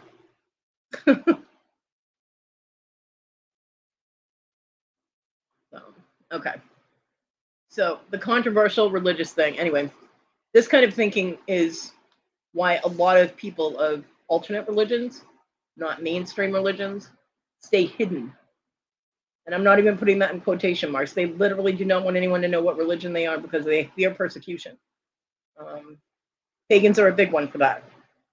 A lot of pagans, you will never know that they're pagan because they will not tell anyone because of the reaction they get or possible hate crimes and all of that.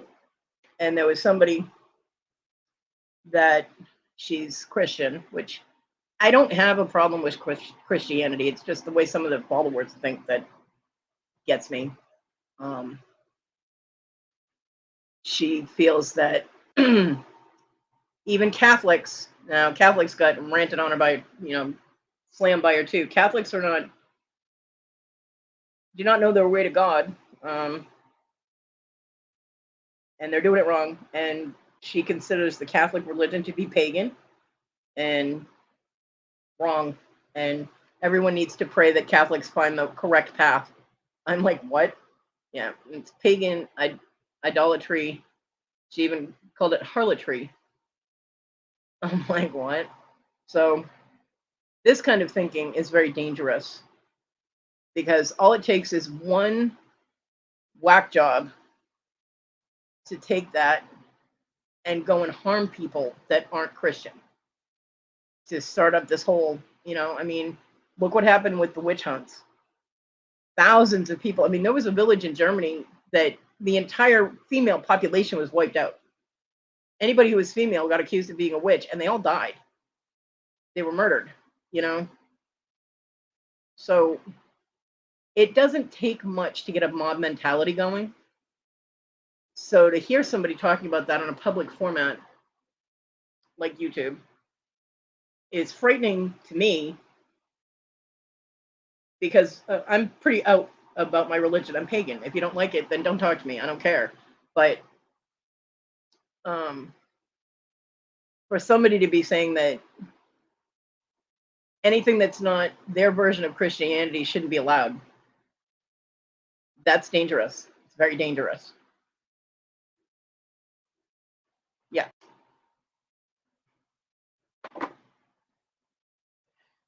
And you know what's funny though is that a lot of Christians, their whole thing, and I'm not dissing Christians, okay, but the mentality that a lot of them have come at me with that I have experienced personally is that they can basically do anything they want as long as they accept Jesus into their heart before they die, they're forgiven. What? No. You know, I mean, does that really make sense to anyone? So you can go around stabbing babies in the face for, 50 years, but as long as before you die, you accept Jesus into your heart, you're forgiven for that and you get to go to heaven. Does this make sense? No. I asked Issa because Issa had that attitude. She actually told me once it didn't matter what she did, she has Jesus in her heart, so she's going to heaven. I was like, okay, so if Hitler, as an example, Hitler did and promoted horrible things done to everybody. If Hitler accepted Jesus into his heart before he died, he got to go to heaven. And she actually told me yes. I said, well, shit, then there's a lot of assholes in heaven. I'd rather go to hell. Apparently, that's where the party is. I just, and I mean, I can't even tell you how many times I've seen license plates that say forgiven with a cross on it in my area. A perfect example is when I went to the mall. John and I were driving around looking for a parking spot, and I think in the 5 minutes we were driving around, we saw about 25 bumper stickers or license plates that said forgiven with a big ass cross on it. I'm like, really? Okay. But to actively promote hatred against another, or not really hatred, but intolerance. We'll call it intolerance. To promote intolerance of other religions, to me, is hateful and can cause a lot of damage. A lot of damage. It would be the same as promoting intolerance to gay people. You know what I mean? And it's not right. It's everybody is entitled to think the way they like, but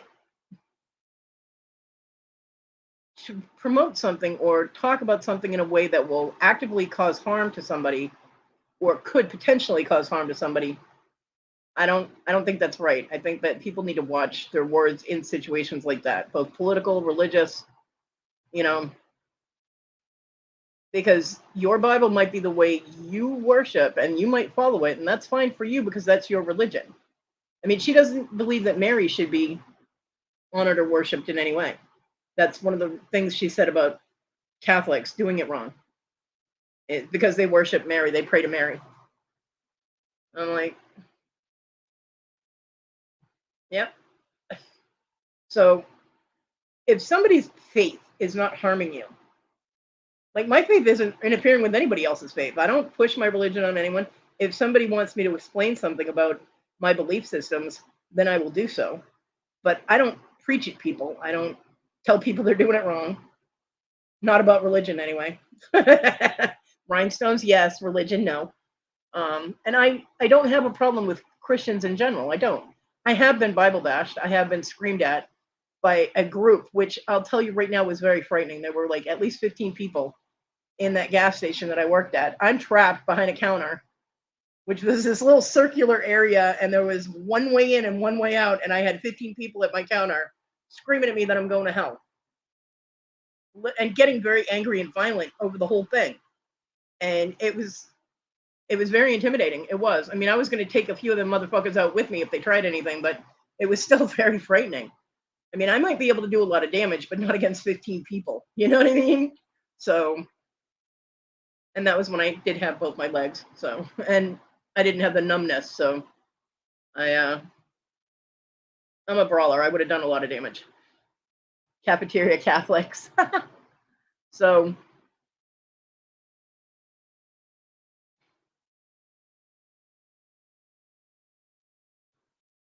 I don't like it when people preach at other people and tell them what to do with their religious beliefs. There are so many different branches of Christianity, and Catholics don't consider themselves Christian. Every Catholic I've talked to does not consider themselves Christian, but whatever they want to do. I went to a Catholic church once, and it was at Easter, and let me tell you, bells started ringing, and all kinds of weird stuff was going on, and I was like 13 years old, and it freaked me the fuck out. But I had to go because I was sleeping over at my friend's house, and they were Catholic, and it was Easter. So there you have it. I went. I didn't catch on fire or anything. Um, but I think everybody is entitled to their own belief system. Whether you want to believe in God, whether you want to believe in several gods, whether you want to worship the devil, which, by the way, is just the opposite branch of Christianity. It's still a branch of Christianity. People don't realize that, but or admit to it. If you tell a Christian that a Satanist is a Christian, they will freak the fuck out. But it's true. It is the opposite side of Christianity. They were two sides of the same coin because there is no Satan in any other religion. It only exists in the Christian religion.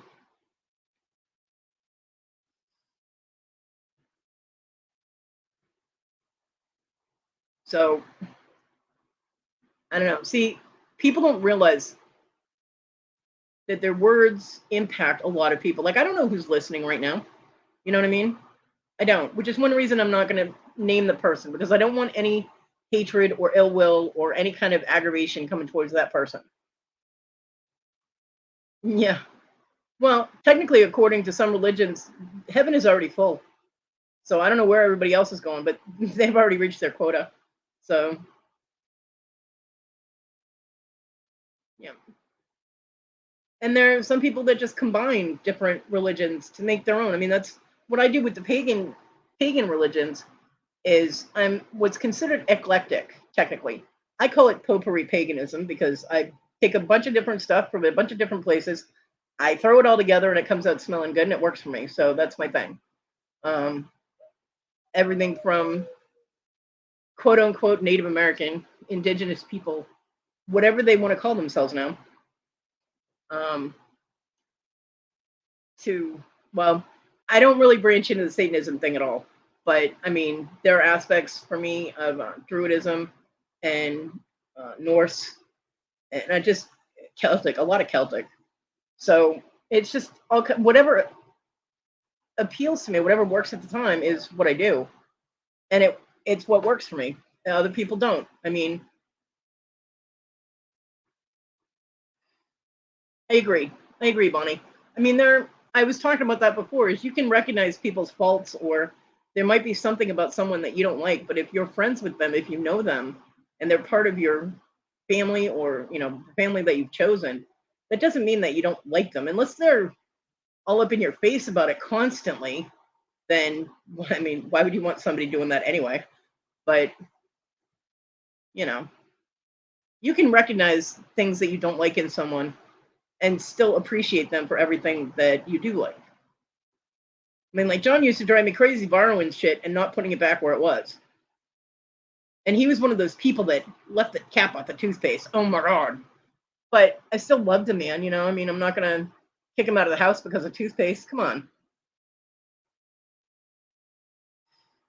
And John's religion changed over the years that I was with him. When I met him, he was following a Norse theology, Vikings and runes and things like that. And then he I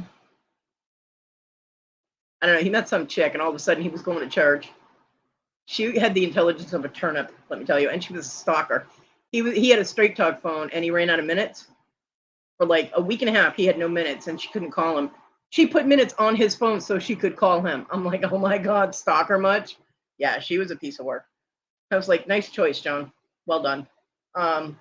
But he started going, and he actually went to a church where the minister did that laying hands thing where they put their hand on your forehead and you're blessed, blah, blah, blah. And she made him go up there and get that done. And he said that bitch tried to knock him over. She pushed him on his forehead because everybody else was like staggering back, like the power of God channeling through the minister. And it was actually her pushing people over. So when she tried to push him, he just stood there and she got mad. I was like, you're a dick. You were a dick in church. Shame on you. But yeah, so he went Christian for a while. And then when he met Issa, her version of Christianity was so extreme and so strict and so, I don't know, ingrained. Because when she was growing up, she went to I almost want to say a cultish kind of church. They had to cover their hair. They weren't Mennonites, but they had to cover their hair, had to wear dresses up to their neck and down to their ankles. Women weren't allowed to do anything except quote unquote women work. Um, and nobody was allowed to read the Bible. Only the minister was allowed to read what apparently his translated version of the Bible was. Her stepfather was very, very strict about the religion. He was a high up in the church. So her views were really weird. Like she wasn't allowed to watch any Disney movies because Walt Disney was Satan. Um, mm-hmm, yeah, because it had witches in his movies, so they were evil. Um, there shouldn't be talking animals. That's not natural. See, the Lion King was blasphemous because there's only one king, and that's God. You don't even want to know what she said about the seven dwarfs. Welcome back, Kathy. I was flabbergasted when I found out she had never watched Bambi. You know what I mean? I was like, what? I thought that was like a childhood must, you know? Yeah. I agree, Patrick. I'm more spiritual than religious. Religious is a structured form that you follow. No, Kathy, I don't know what it was called, but it wasn't anything that anybody's heard of. It was one tiny little church in Maryland somewhere. And yeah. She told John that he couldn't get any more tattoos because his body now belonged to her because they were married. I laughed. I heard this from a different room. I was in my room and they were out in the living room, and I laughed my ass off so hard when I heard that. And they had only been married about 6 months when she said that because he was talking about getting a new tattoo. And she was like, "No, you can't do that." And he's like, "What?" He's like, she goes, "You're not allowed to deface your body anymore because it belongs to me. We're married." I laughed so hard I had to go to I had to get up and go to the bathroom. I laughed the whole way there. And John is just like, he was sitting there just dumbfounded, like, what? And I came back out. I walked over and I looked at her and I looked at him. I was like, well, if your body belongs to her and she can tell you what to do with it, then her body belongs to you. So you can make her get a tattoo. And she went, what? I was like, well, it works both ways, right? And that was the end of that tattoo discussion. He ended up getting a couple more over the years. She didn't argue with it anymore because she started to, and he started looking her over. She goes, "What are you doing?" She goes, "I'm trying to pick the spot I want to put the tattoo on you." And she was like, "You're not giving me a tattoo." He goes, "Then leave mine alone." I mean, she married him, and he had a dozen tattoos already. Come on, you can't tell somebody, no, you can't get any more tattoos. So fuck. Yeah, she had, and okay, this is how she was raised. Okay, she wasn't, she didn't consider herself a woman until she was married and had at least one child. Then her purpose in life, literally told me her purpose in life would be fulfilled if she had at least one child and she was married. Then she's considered a woman. I've laughed my ass off. I'm like, you're so fucked up. Yeah. Conversations with Issa were interesting. Half the time you were sitting there going, what the fuck? And the other half you were just dumbfounded and like, get the fuck out. You know what I mean? It's like, yeah. So, but I mean, it's not anybody's job to change someone else's religious beliefs.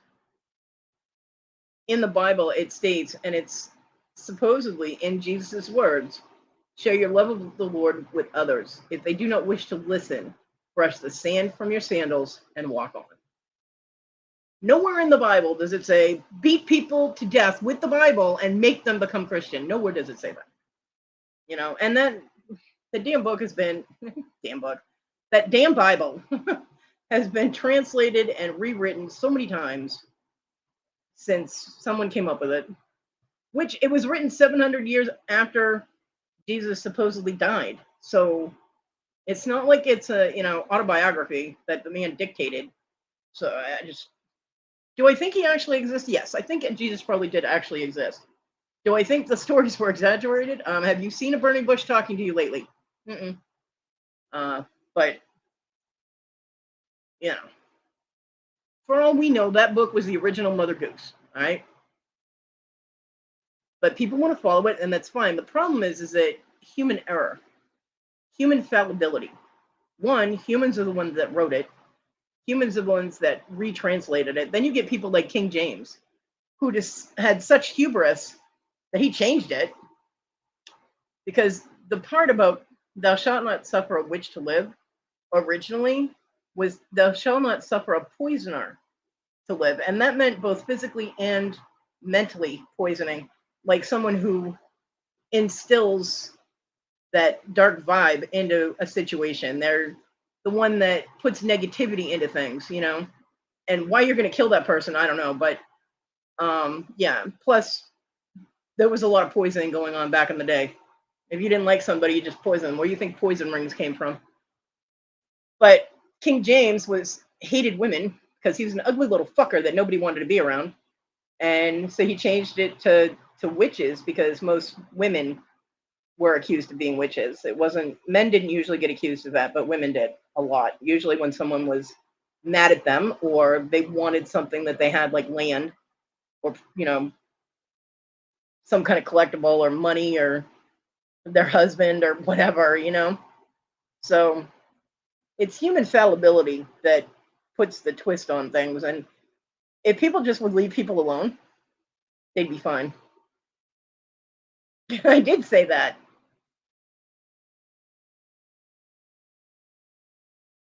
According to historical documents, not, biblical, but historical documents, King James was an ugly little fucker that his own hand wouldn't date. So yeah. The only way he could really do anything was with prostitutes, and that gives you a bad rap when you're always looking for hookers. So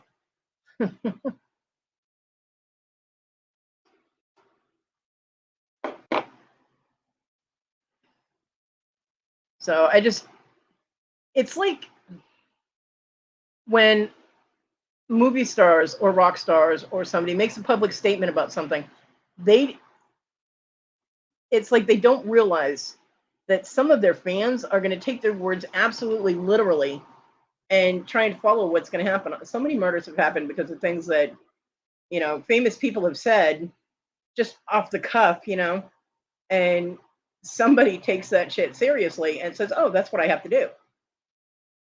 And with today's mental state, I mean, everybody has some kind of mental issue these days, and some of them are worse than others. So, now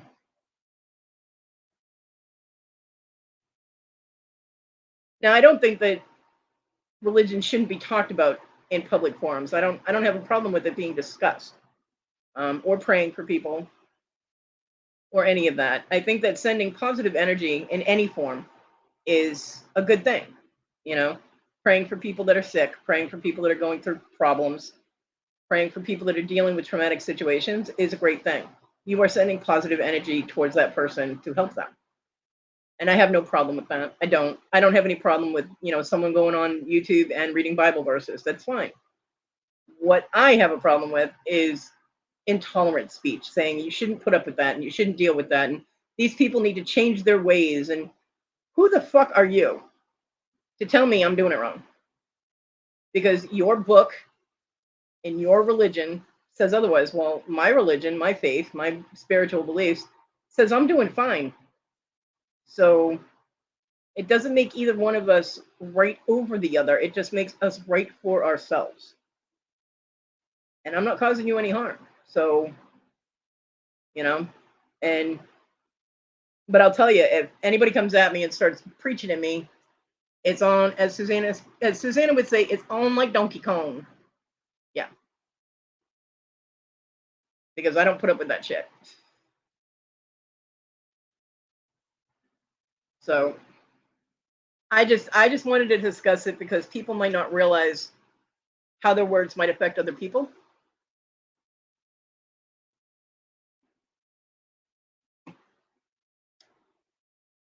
And it's not to say that you have to like or even accept other religions, but you have to accept other people's choices because there is such a thing as freedom of, you know, freedom of will.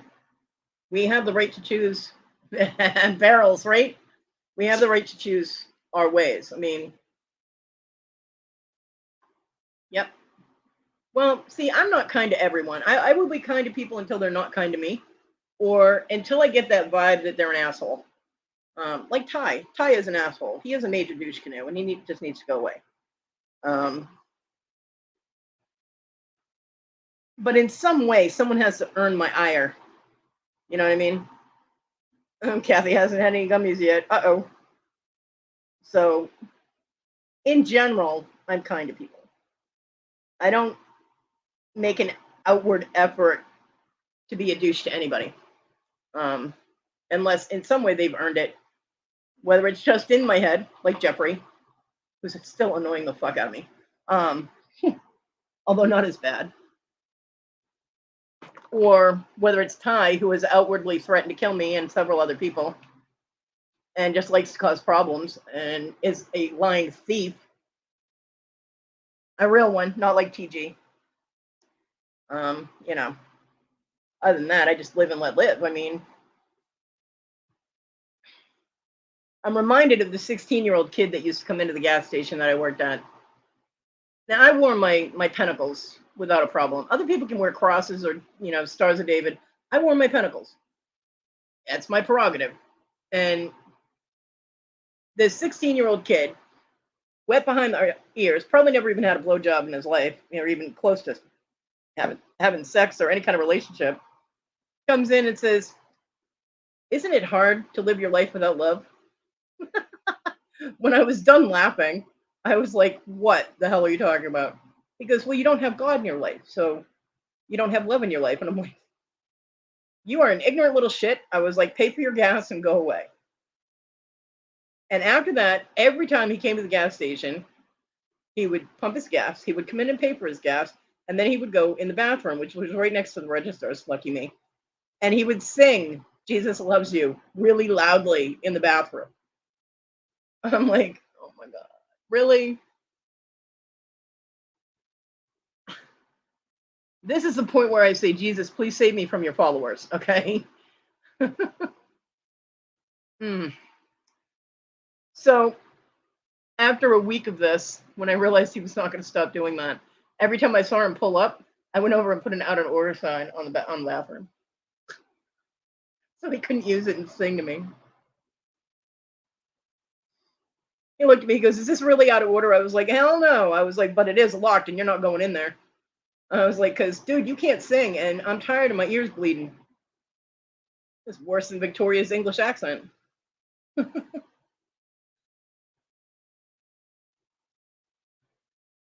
Who, by the way, we're all keeping good thoughts on because she is in Texas visiting her daughter. She will be back, I believe, tomorrow.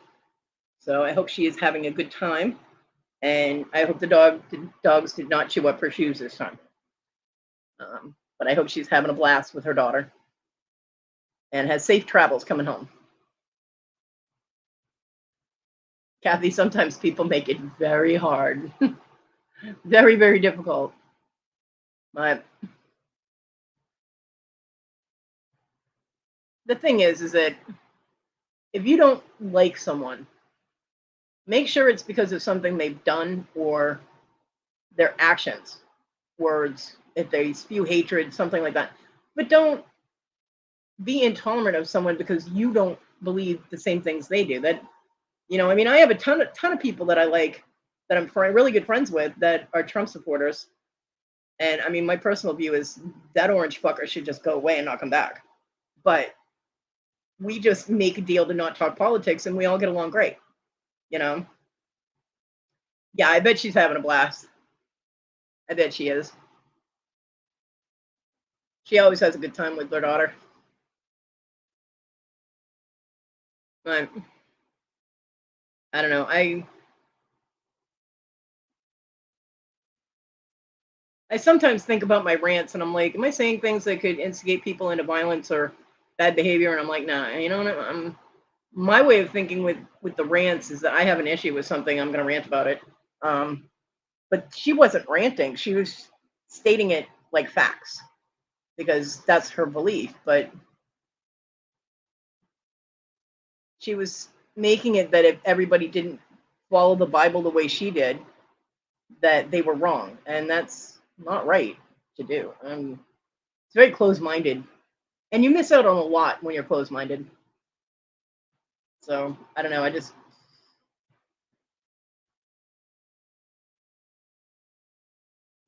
I think I told you guys the story of the girl at Walmart that she went to grab my pentacle necklace, and she was like, "Oh, I love your Star of David." And she went to touch it, and I was like, "It's a pentacle." And she backed up so quick, I thought she was going to fall over, and her eyes went as big as a cartoon character. And then she started crying, and she ran away. And I'm standing there going, "What the fuck just happened?" So I had to track her down. See, luckily I was security, so I could use the cameras to do that instead of walking the whole store to try and find her. And I found her, and I went to the area she was in, and she was still crying. And I'm like, "What is wrong?" And she goes, "Just stay back over there." And I'm like, "What?"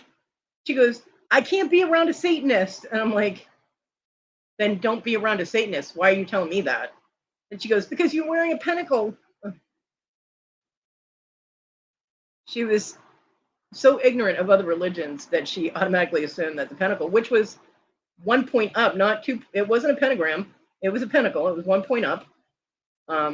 Which, by the way, that 2 points up is also not originally satanic, just like crosses upside down, but Satanists steal things. So they took the pentacle and turned it upside down and said it was negative. It's not. It just banishes negativity. But anyway, um, from 10 feet away from her, I had to explain my spiritual beliefs. To which she then calmed down, knew I wasn't going to stab her in the eye or anything. I'm like, come on, we've been working together for a fucking year. Have I ever done anything evil or negative to you? And she's like, well, no. I was like, then get out of the stigma that you've been taught, do a little bit of research. I was like, learn a little bit about other things. I was like, that way you're not scared at every shadow. That was crazy. Of course, I also busted her on the phone talking to her boyfriend. She got in trouble for that. Can't be stealing company time. But it just it shocked me that someone was that ignorant that they were actually afraid of me. She actually cried and ran away from me. I'm like, oh my God, you know. So it took me half an hour to fix that. And that was company time too. I was like, and I did let the manager, the store manager, who ironically his name was Larry, um, I let him know what had happened. And I told him, I was like, so if you see it on camera, I said, don't dock her for the time. I was like, it was kind of traumatic for her. And he goes, wow. He goes, she really thought that. I'm like, yeah. So every time Larry got a call that I was racist and that I just stopped someone because they were black, he'd be like, look, she's a witch. She don't care what color you are. It was so funny to hear him say that. And they shut up and went away. It was funny. But yeah, I used to wear my pentacle jewelry when I worked at Walmart all the time. Nobody ever suspected someone wearing pentacles of being loss prevention. They would steal shit while they were standing right next to me. It was great. I had the easiest job ever.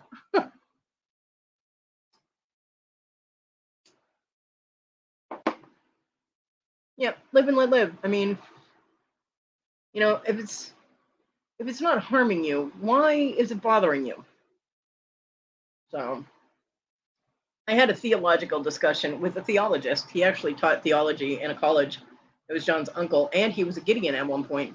And the Gideon's belief is that if you live your life as Jesus lived his, like the theory of helping others and not being greedy and all of that, being kind, then that is how you get to heaven. You can only get to heaven if you live life as Jesus lived his. That was a Gideon's belief. And when John told him I was pagan, he was like, put that girl on the phone. He said, "What's going to happen when you don't go to heaven?" And I was like, "Why didn't you ask me what my belief system was about the afterlife?" He goes, "Okay, what is it?" Theologist, right? Didn't know what it was. So I explained it to him, and he explained the Gideon belief. And I was like, "So, as a pagan, I'm as kind as I can possibly be to those who don't do me wrong. I don't put up with shit.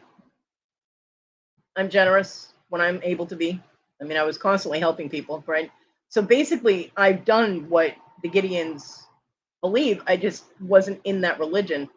And I'm also following my faith to get into the afterlife of my faith. So either way, when I die, I win. I was like, what happens if you're wrong? And he was dead silent for a minute. He goes, huh. He goes, that's a good point. I'm going to have to think on that one. I'm like, alrighty. But John used to get irritated because his uncle would call, say hi to him, talk to him for 5 minutes, and then have him put me on the phone. And me and his uncle would talk for like an hour, 2 hours. It was, he'd be like, can I have my uncle back, please? And his uncle would be like, do not hand him that phone. I'm busy. We're having a conversation here.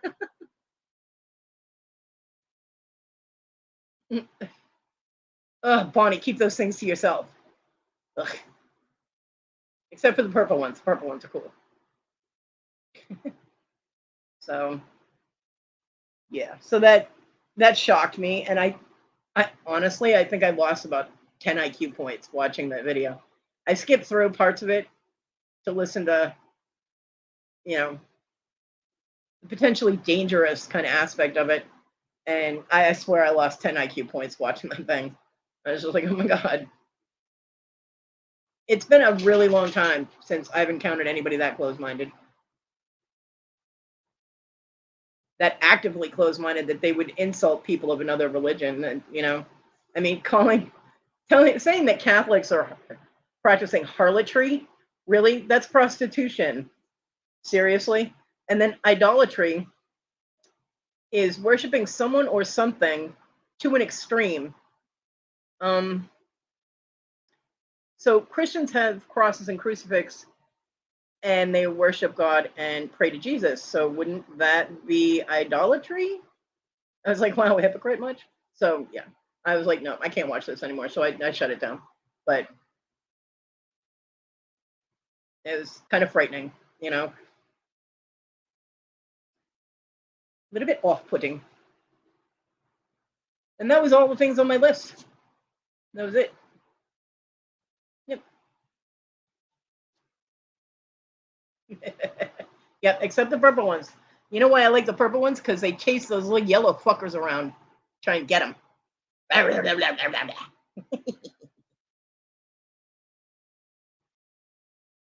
Purple ones are awesome. And they're purple, so, it's a double win. TJ,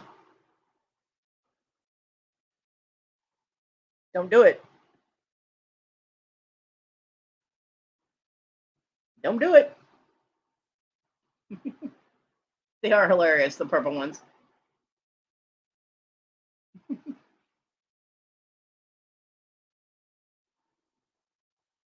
Oh.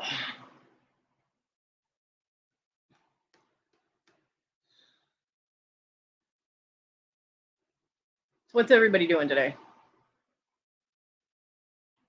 We'll pull a Larry. What's everybody up to today?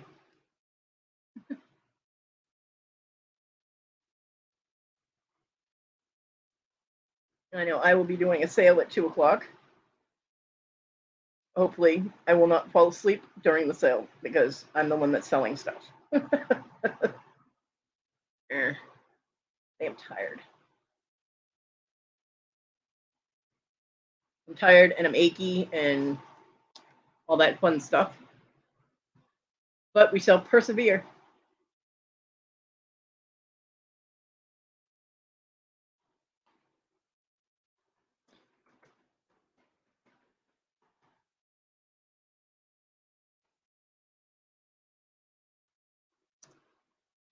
That's my sale link for anybody that wants it. And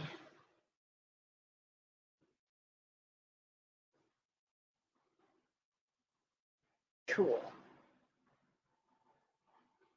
Now, after sorting through stuff in that other room, I know that you're going to be tired because I know I was tired sorting through shit. I was trying to go through that first box that Jesse sent me, and it is a huge tangled mess. I did find one necklace that's really cool, and it was a big knot, right? His just chain was just all knot, and I thought that there were three different chains because they were three different style of chain. So I started sorting through it, and it turned out it's one necklace and it's three layers. I was like, oh my god, it took me 20 minutes to untangle that damn thing. So hopefully it's not a complete mess in the bag that I had to put it in. I couldn't put it in one of the little tiny Ziplocs because it has a pendant on it that's about 3 inches long, and it's just this strip of metal with like the crystals going down it, and it does still have all the crystals. So I was like, oh, that's pretty, and that's in the middle, and then there's a shorter chain and then a longer chain underneath it. It's really pretty. So I've got that. It took 20 minutes to get it untangled. Ugh. But everything else in there is, and like I'll find one really cool earring, and then the other one's not in there because what Jesse does is he takes all the jewelry and stuff that he finds in storage units, and he throws all the costume jewelry and stuff in totes. I mean, he melts down the silver and gold, but anything costume he throws in like a Rubbermaid tote or storage tote. And so what he did is he just scooped up like handfuls of it and dumped it in the box until the box was full. So I found so many cool earrings that are marked. They have marks on them, but there's only one, and I'm like, oh.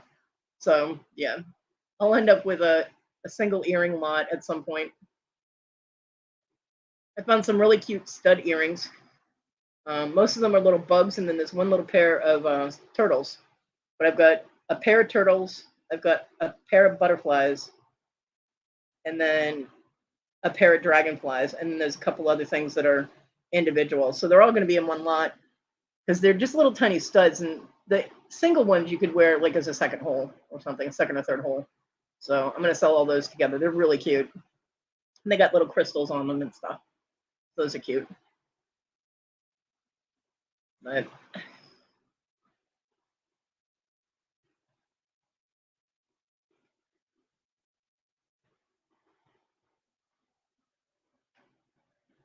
I don't know. We'll see. Oh, my back is killing me. And I'm almost at the 2 hour mark. If anybody has links they want to drop, now's the time to do it. And don't forget, I'll be on Susanna's on Thursday at 2 o'clock. 2 o'clock. Yay! I'm so excited. Oh, I did have one other thing, and I didn't write it down, but that just reminded me of something. Um, People that go in an auction, that are auctioning, and tell you something is a certain thing. But then if you ask them questions about it, it turns out it's not that thing. And they blow it off. And you know damn well the next time they present that somewhere, they're going to say it's that thing and hope that nobody questions them. So, how do you feel about people getting busted during an auction with something that they just assume is something? They say it's a certain thing, like say sterling silver. And they're like, yeah, it's sterling, da da da da. But they didn't test it, or, you know, they have the testing stuff there, but they didn't test it because they know that it's this. And they're kind of like, well, I can test it if you really want me to. And someone asks them to test it. It turns out not to be sterling. And then they're just kind of like, well, it's really pretty anyway, da da da. And, you know, if nobody buys it, you know that the next time they show that, because it's marked sterling, they're going to say it's sterling when it's not. I don't think it's right either. I don't.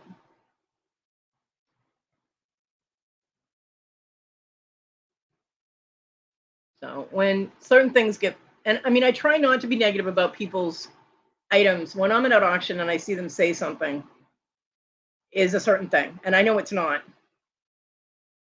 I'm torn between correcting them and not correcting them because I don't want to cause animosity or any kind of ruckus in the chat. I don't want, you know, I don't want, if it's something that's hosted, like say with Rhonda last night, if one of her sellers, which this did not happen, but if one of the sellers had something they presented and they presented it as something and that's not what it was, I'm torn between saying that's not what it is and having the host get irritated and the seller get irritated because I'm interfering with their ability to make a sale. But the problem is that for the buyer, they would not be getting what they thought they were getting. You know what I mean? So I'm kind of torn between that. But I think that if you're going to say something is absolutely sterling, that you better have tested it and it better have come up sterling. You know, um, there are a lot of things that have false marks on them. Whether it's 925, there are some things that are stamped stainless steel that are not stainless steel. Um, Stainless steel is not magnetic.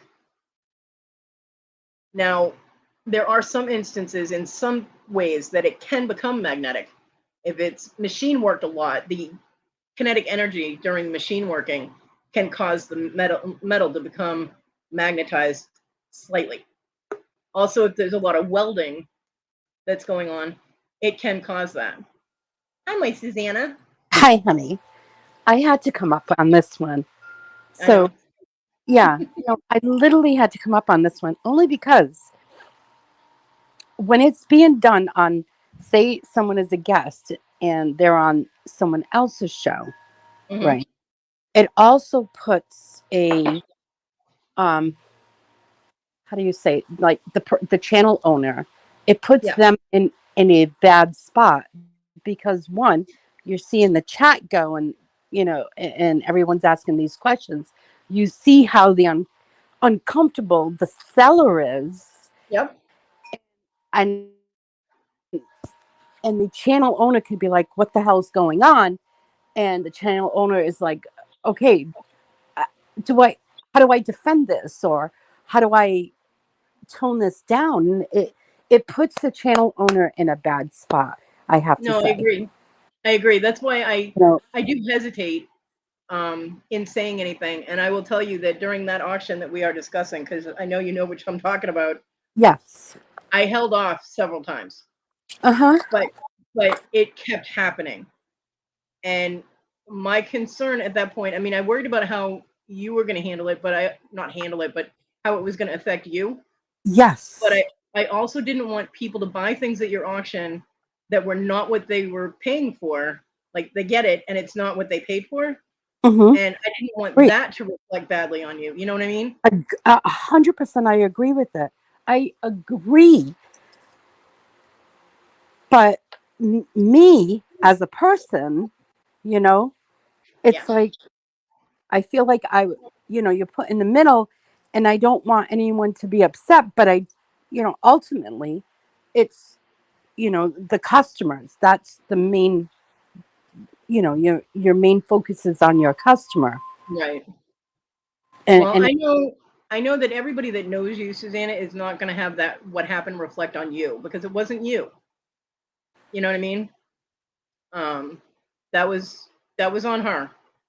She was presenting things that were not accurate, and not everything. I'm not saying everything was, but there were several things that were she was inaccurate in their description. And I do not need I'm in no way meaning to be really rude or insensitive, but continuously mentioning your deceased relatives during a sale is kind of like you're shoving your deceased relatives in my face in order to get me to feel bad to buy from you.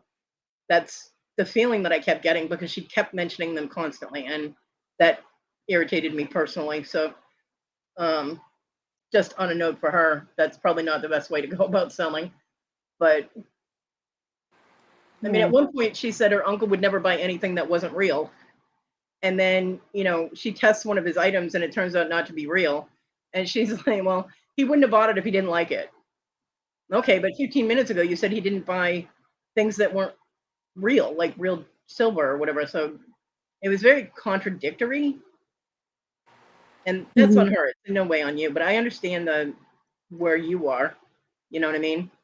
And I don't want people to feel like they can't come on because right. then people are going to either pick apart what they're selling. But I also want a seller, including myself, to to not misrepresent it, I guess. Do you know what Right. I'm saying? I do. Well, It, it as a seller myself, I actually welcome any questions that they have. Now, I cannot test anything. My acid does not work. The acid kit that I got mhm. doesn't work. I have to get another one. So I can't test anything. I can only tell you if it's stamped, or like the silver that I buy to use to make my jewelry, I know is sterling. So I can absolutely guarantee that.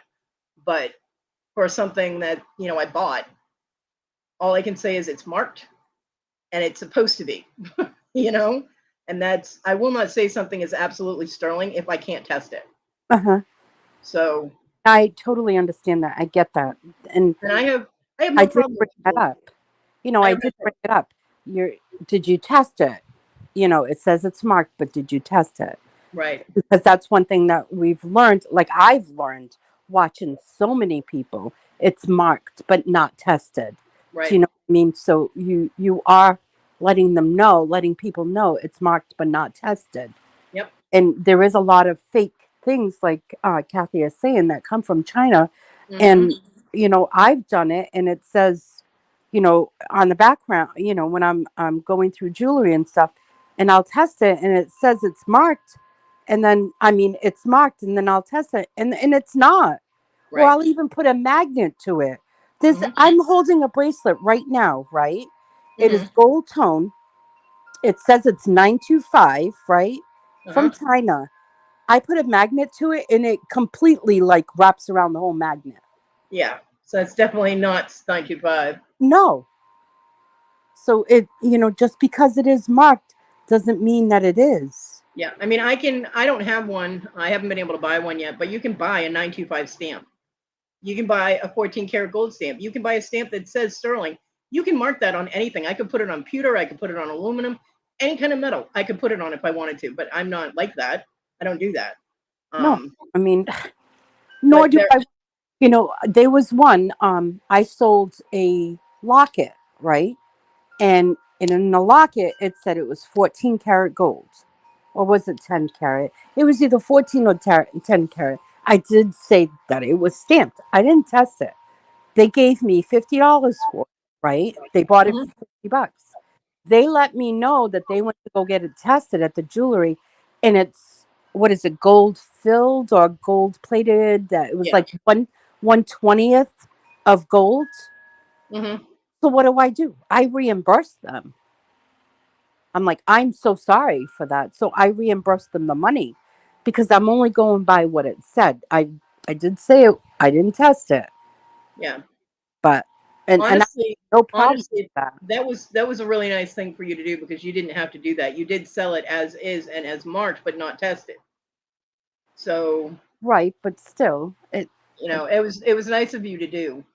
But you didn't legally or ethically have to. But it was very sweet of you to do that. I don't know. It's just, to me, for me, Yeah. I felt really bad for that person, and I was just like, hey, uh, send you the money back on this. That's for sure. You keep it, do whatever you want with it, and Yeah. here's money. I Well, don't. I think 1/20th I think is gold filled. And gold filled and gold plated are similar, but gold filled is a thicker layer of the precious metal, Uh huh. and it is far less likely to wear off in your lifetime.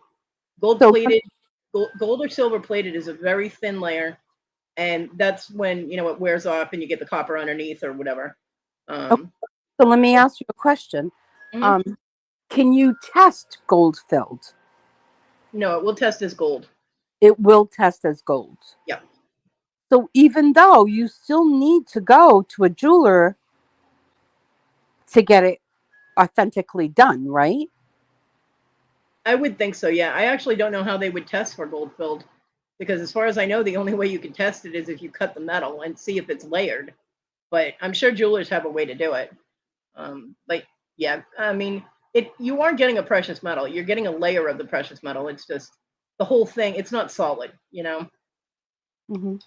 I actually have gold filled wire, and I have silver filled pieces. Hey, Susie. That I do when I want to make something that's a little less pricey than the full price of sterling. Yeah. That way people can get, they can still get silver, sterling silver, but they're not paying the sterling silver price. Okay. And like for me on a budget, that is a blessing. You know what I mean?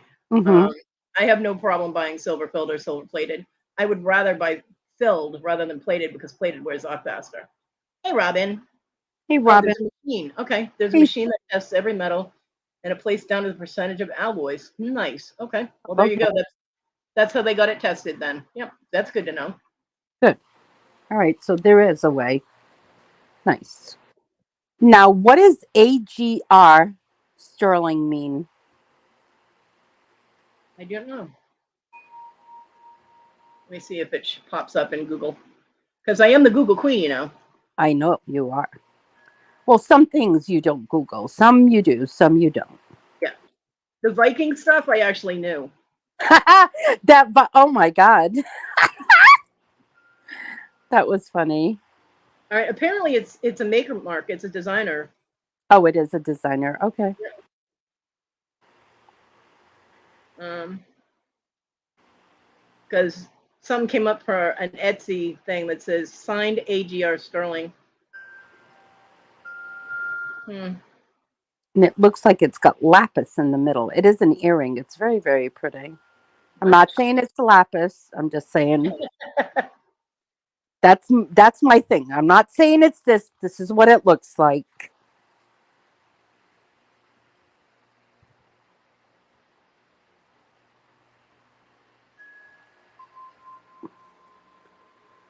Oh boy. Are you still there? Did I? Yep, I'm here.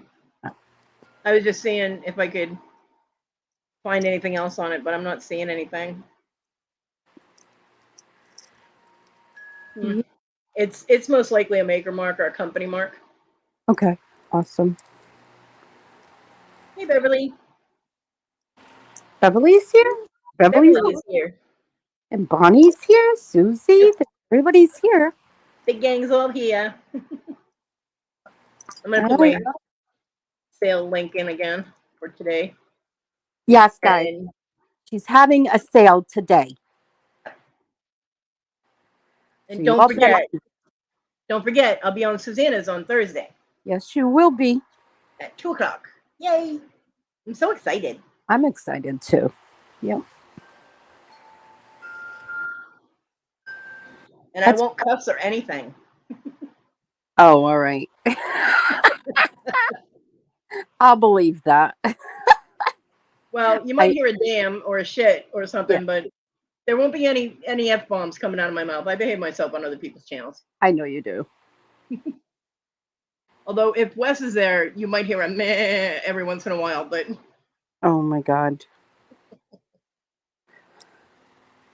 oh, cool, Jabberty! Yay! Jabberty is fun. I like Jabberty. I do too. You should go on Jeopardy. No,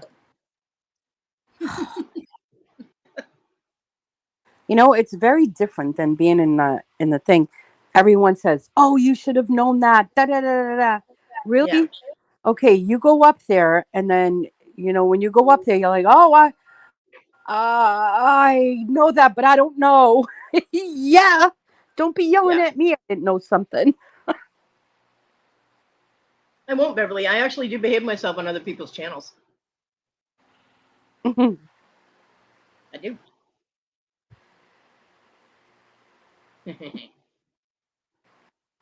Rhonda must still be sleeping, because otherwise she'd be popping, dropping links like crazy in there. What time did you guys get off last night? Um, around 12:30. Oh, not bad. That was like right before I went to. I mean, right after I went to bed. Yeah, it was 5 hours and 18 minutes we were going. Good. Very nice. So I was zooming around my house in my wheelchair for about 5 hours before that, gathering up stuff and trying to find stuff. Oh, And nice. then I almost fell getting out of the wheelchair. That was fun. Luckily, I fell towards the bed because I was transferring from the wheelchair back to my bed. Yeah. So I fell in the correct direction. So I never hit the floor. I just hit the bed. I bumped my leg, but I'll live. I'm all right. Jeez. It just jolted everything. And then sitting for 5.5 hours, I'm just a little stiff, you know. But I shall survive. Oh, look who No. just walked in.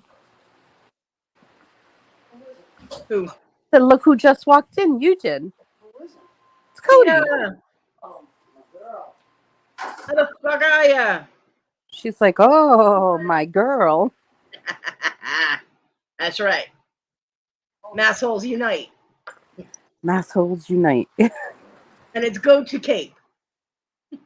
It's go to Cape. Yeah. We got to go to Cape. You don't have a the. There's no the. I always say I'm going to go to the Cape.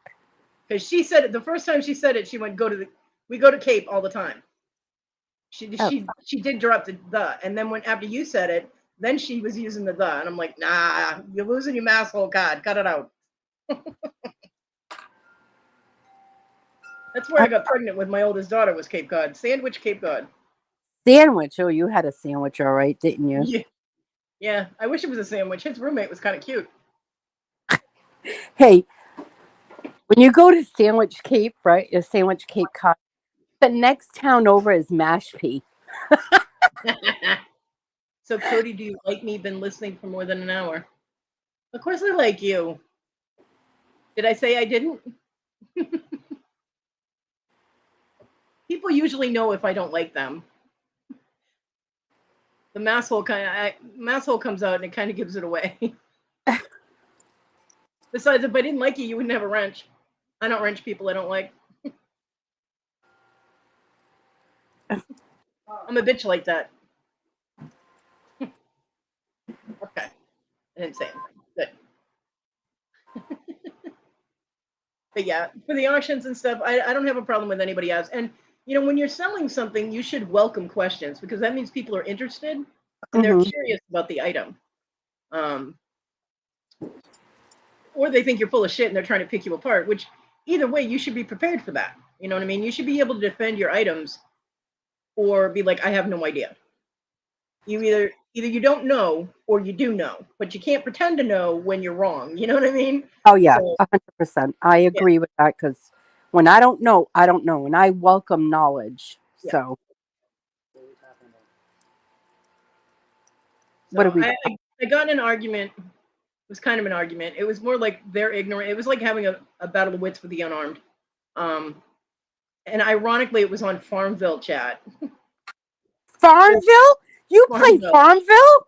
I used to, yeah. My laptop. Me too. My laptop can't handle it now, but when I had my computer, I played it. And this girl, she said her and her mom were making jewelry, and they were going to be selling it. And she dropped the link into the Farmville chat back in the day. And I went and I looked at it, and it was all right. Base metals and things like that, glass, which is fine. So I asked her, I was like, well, what kind of wire are you using? And she's like, I don't know. I'm like, okay. What kind of metal is the closures? I don't know. I'm like, okay, when you're making something, you should know what it's made of. You know what I mean? This is especially jewelry makers. You can't just assemble shit and not know what it is. Unless you're repurposing, because then you're getting things that were already made. But if you're buying items and assembling them, you're buying the item, you should know what you're buying and putting together. So it just, her ignorance irritated the crap out of me. And she started yelling at me in chat that I shouldn't be questioning her. I'm like, you should know what you're using, what kind of materials you're using, honey. Get it together. And then she threatened to kill me. So I don't know what it is with people threatening to kill me, but it happens a lot throughout my life. And guess what? Not one of them has kept their word because I'm still here. Hold on 1 second, Cody. TJ just texted me. I thought I owed him the money for the game. Oh, yeah. Let him know. Don't say it because we're online. You never know if the other one is listening. TJ, Justin, yeah. Justin's listening. Sorry. I didn't realize. I thought. We're talking about a gift. And I'm sorry. And my son is a lurker. So Not a lurker. He's a subscriber. Okay, I'm quiet. Bye. Please. All right. Yeah. If you are repurposing or you inherit or you buy a bunch of stuff from a person and nothing is in packages, you're not going to sit there and question that person for every little thing what things are made of. Like, what are your lobster claw clasps made of? What's your wire? What, you're not going to question that person if you're buying stuff from them. So, in like a huge lot, like, they're getting rid of all the craft stuff. So you just buy it all. So in that instance, when you're making things with it, unless it's marked, always go with it's a base metal. It's just a base metal alloy. Because that's pretty much like, if you don't know what a stone is, it's either an agate or it's a jasper. Base metal is your fallback on jewelry making, because if you don't know what the metal is, there are so many people that have metal sensitivity that you don't want to say it's hypoallergenic or it's stainless or it's silver or whatever, because people have reactions, and you don't want somebody to break out or ghetto gross. So if people are repurposing, or like I said, they just buy stuff that's not in packages or whatever, then always go with, the components are base metal, unless you're going to go through and test everything. But like when you get sterling silver clasps, things like that, they're usually marked 95. So,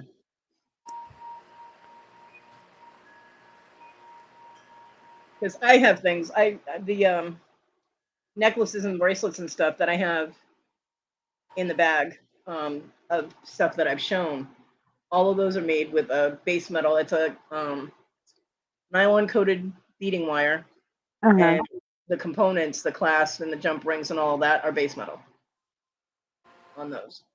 I mean, I do have some that are sterling, and I have some that are. I have a couple of clasps that I've used in things that are Swarovski crystal components, and Swarovski components are usually rhodium plated, so that prevents any kind of allergic reaction as well.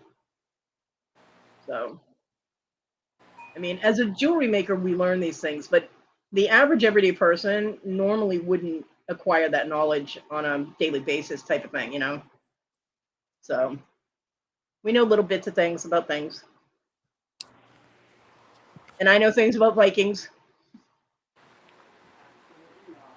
You know why I know things about Vikings? Why? It's because of the Norse mythology, the Norse aspect of religion. I don't know. I'm sorry. Well, no, I'm not saying do you know. I'm just saying No. I know, but that's not what I meant by it. I really want you to tell me what that is. Well, it's like when you hear Odin or Thor. Thor is not the Marvel Thor, but the god Thor is a Norse god from way up in, Greenland and Norway and places like that where there are Vikings. That was their religion. Okay, so let me ask you this. Thor is a real character? Thor is an actual god, yes. Oh. Yeah. So is Loki. Loki is a troublemaker. Loki is known as the trickster, just like in a lot of Native American religions, the coyote is considered the trickster. So many of the alternate religions from different parts of the planet are so similar that if you actually look at a list of the gods and what they represent, they are all so similar that they could have all originated from the same place. So I thought that was pretty cool. Yeah, Susie, a friend of mine sent me that. When I found out I had to have my leg amputation, I got inundated with pirate bear images and things, and that was my favorite one. It did not used to be purple, and it was flipped, so the peg leg was on the wrong side. Yes, Robin, in YouTube, you are definitely the trickster. So my friend Dan the Answer Man, whom I miss because we don't see him anymore, he colorized it and flipped it for me so that the peg leg was on my left leg, which is where I have my amputation. Yep. So I love him. Thank you. So yeah, so when I was doing research for different pagan religions and theologies, which people that follow Norse, they actually consider themselves not pagan, they consider themselves heathen. Why, I don't know, but that's their thing. They're heathens. They get very mad if you call them pagan, and you don't want to make them mad because they tend to be violent. But I did a lot of research on the culture and religious aspects of the culture and all of that. So that's why I know stuff about Vikings. Mm-hmm. So. See, it's amazing what you learn. It is. This is like going to school on Saturday. I like it. But you're learning cool stuff and not like math or something. Yeah, like stuff that I can use, not stuff that I can't use. I mean, like, we were playing trivia on the CB when I lived up in Massachusetts. And one of the trivia questions is, what was the tallest dog in the world? A Great Dane. Nope. It's not? Nope. What is it? Irish Wolfhound. An Irish Wolfhound? Yep. Oh. They are taller than a Great Dane. They are massive. And people were like, how do you know this stuff? And I was like, well, because when I was researching what kind of dog I wanted, I was looking at different dogs, and Irish Wolfhounds were awesome. I read about them in a book. It was like a historical romance book or something. And I don't know, I was like 14. And the girl in the story found a puppy on the beach, happed around, and, she took it home and took care of it.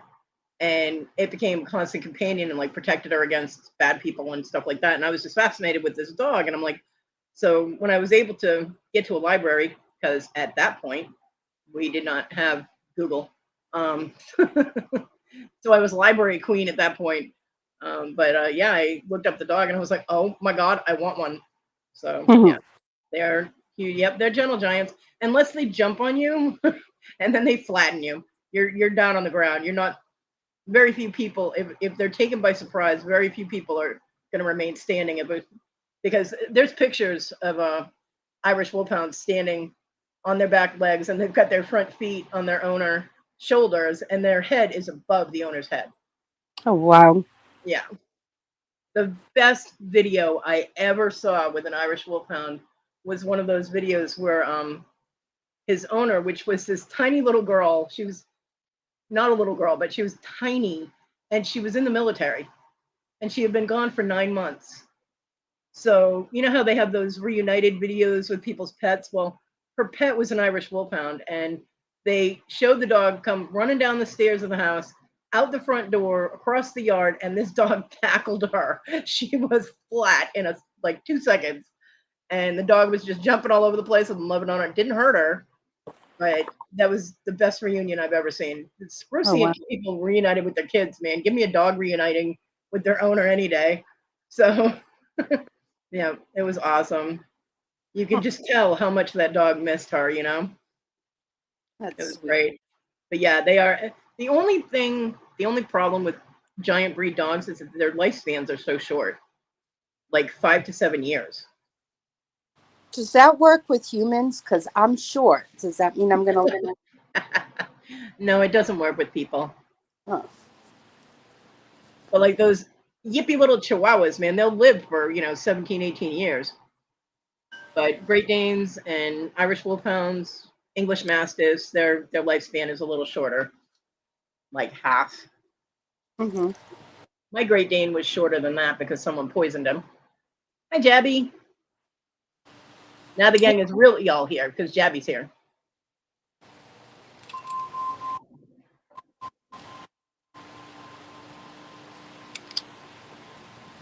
So, yeah, I find something that interests me, and I'll hear about stuff on YouTube, and I'll be like, huh, and I'll go and look it up, Hell, I even fact check myself. If I think that I know something, and I'm like, I know what that is, and I'll have it in my head, but I'm like, I'm double checking, and I'll go to Google and I'll double check it. So yeah, I even fact check myself, people. So, Oh, wow. Well, I don't like inaccuracies. It's a pet peeve of mine. I do not like inaccurate information. So I get it. yeah, it's what I do. I red pen the whole world. There is no exceptions. Even myself.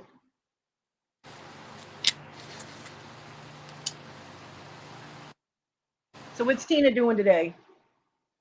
She's going to be doing the yard pretty soon. She's gonna what? Do the yard. Oh. That woman never stops moving. No. Hey, Susanna, Yeah. what's for dinner? Oh, you little shit. I held off so long, and I couldn't hold off anymore. I have no idea what for dinner is. None. I was already asking her too. Well, I'm hurting today, so I will probably just pop a chicken pot pie in the microwave and have done with it. Mm-hmm. They're good though. They're Marie Calendar, and they have vegetables in them, right? So that's healthy. They have peas and carrots in them, and celery. They do. They do. It's as healthy as I can get today. I'm not up to cooking. Sometimes you just don't feel like it, but that's Yeah. okay. Well, I mean, it's a lot easier when I could walk and do things, but having to roll around and move with one hand with the wheelchair, with my back already hurting like it does, yeah, I'm not putting myself through that. Mm-hmm. I'm not masochistic, at least not outside of my bedroom. So, I because I gotta like roll to the fridge, get the stuff, roll back, put it on the table, roll back, get more stuff from the fridge, go to the microwave, go to the stove, go to this, and then I mean, it's not like the kitchen is huge, but I gotta go around the kitchen table to get places. It's too much effort today. You know what I mean? I'm like, nope. Trust me, if I had cereal, I would probably just have that. But I don't have cereal. Since I only eat once a day, I can't justify getting cereal because I try and eat something at least a little nutritious. Like I said, the Popeyes have vegetables, so my conscience is clear with that. Yeah. I'd rather eat vegetable. I mean, I have like the Tyson diced chicken, and I could heat that up and heat up vegetables and stuff. But I have canned vegetables, which means I'd have to go to the sink, use the can opener, dump the fluid out of the juice out of it, and get back and forth and back. No, no, I don't want to eat healthy that badly. So now, Susanna, if you want to come here and cook something for me, I'm more than happy to let you do that. I know it. Debbie made barbecued pulled pork. Okay, I told her, I said, you have my address. Oh wow. Yep. Yeah, she made pulled pork in the crock pot. So they're gonna be having barbecue pulled pork all weekend. I'm like, oh. Very nice. I'm not a huge sauce person. I actually prefer the pulled pork without barbecue sauce because I have really weird taste with barbecue sauce. There's a lot of them that I don't like. But if I have to suffer through it, I will dibble. The last time I said that, she put a picture of a mailbox up. She put a mailbox emoji. I'm like, you are not mailing me barbecue pulled pork. Ew, not in the heat down here. That would be gross. Well, if you put it inside one of those styrofoam little case and then ice in it and vacuum pack it. Yeah, I don't think she's going to go through all that to send me a sandwich. See, Beverly said if I could squeeze out all of the useless information in my brain to make room for useful information, I'd be really smart. Right? Welcome back, Darlene. Right? That is so true. Like, why do we retain unuseful information? Why? Well, because at some point it might be useful. But how do you not retain it? I don't know. I don't know. You channel Victoria because she can't remember a damn thing. Like I was talking to someone, they're like, "Yeah, I don't retain useless information." I'm like, and I thought about it, and I was like, that's pretty good. Don't retain it. Okay, but now how do I do that?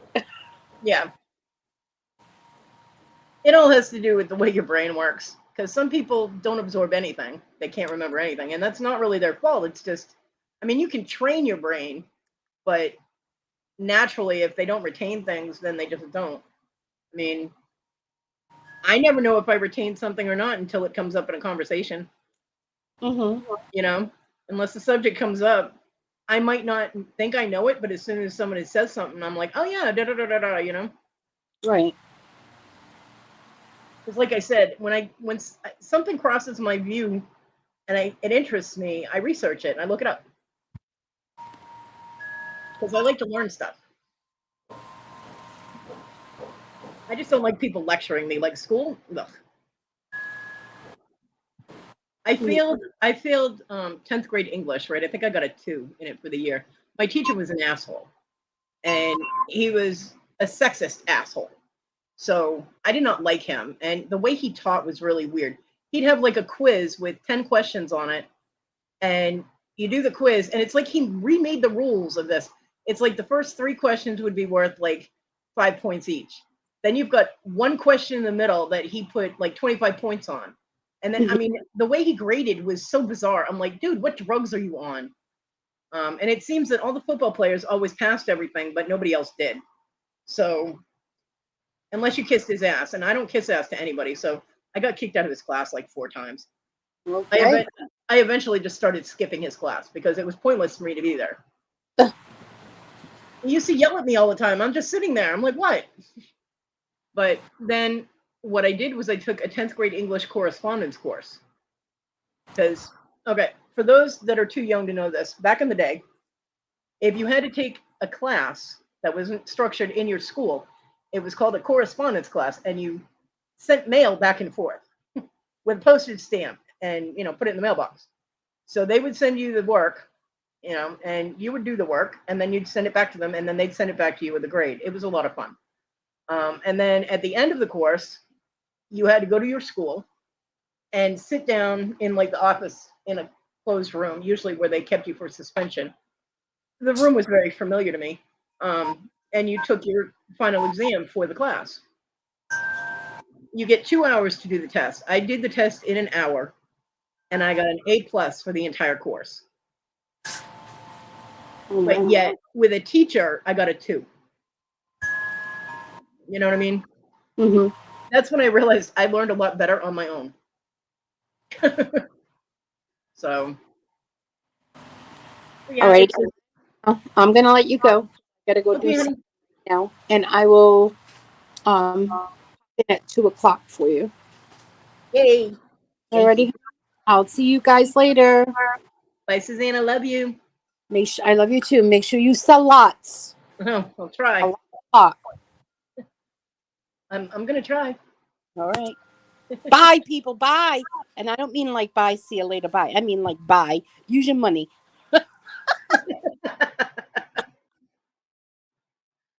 I do read really fast, Jolene, actually.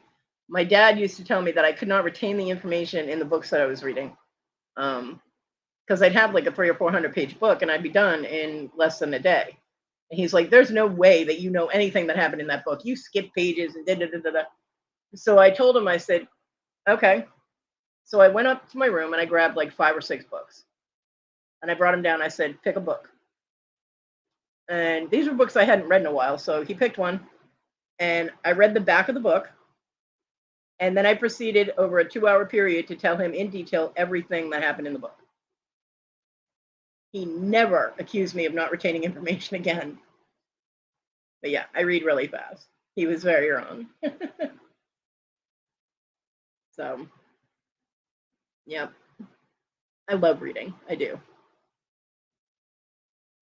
Morning, Ken. It is one thing I never grounded my kids from. I might have grounded them from TV or games or whatever, going to friends' houses or the phone or the computer, but I never, ever took books away from them. It's one of the reasons my son is a voracious reader. He loves to read, which I thought was awesome.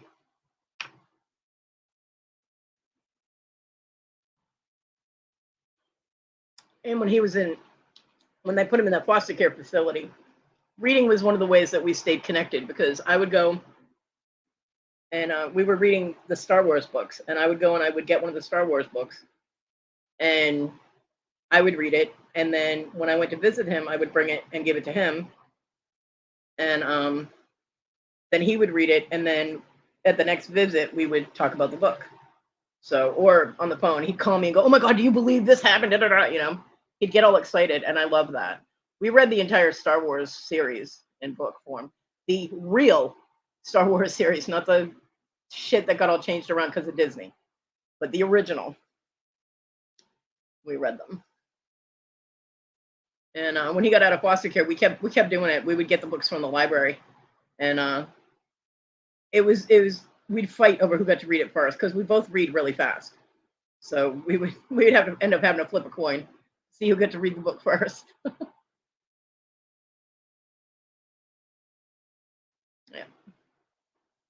But I am a huge believer that reading is important. It doesn't matter what you're reading, as long as you're enjoying it, you know.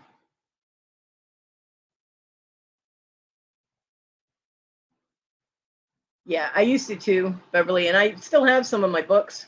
I actually had to get rid of a lot of them, but I have one box of books, and I believe they're my J.R. Ward and Sherilyn Kenyon books, most of them. I have some Ione books and Gina Showalter, things like that. So my son did better learning on his own too, but then the foster care place fucked that up. So yeah.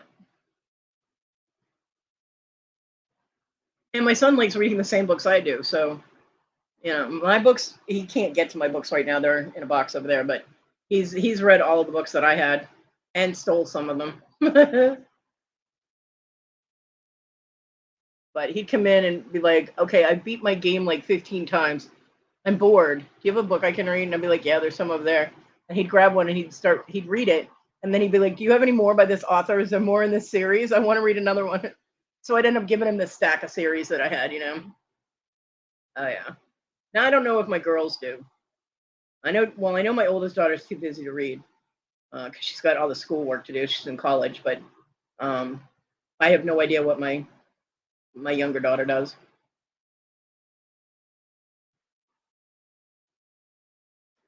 So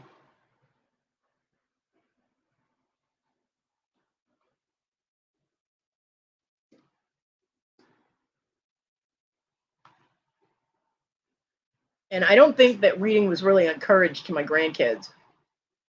It would have been if I had been able to be around them, but I wasn't. So my grandson games and assembles Legos. I don't know what else he does. And my granddaughter was painting. She was into this whole art thing. I don't know if she does much of that anymore, but she's got a boyfriend, so she's a little distracted, you know. So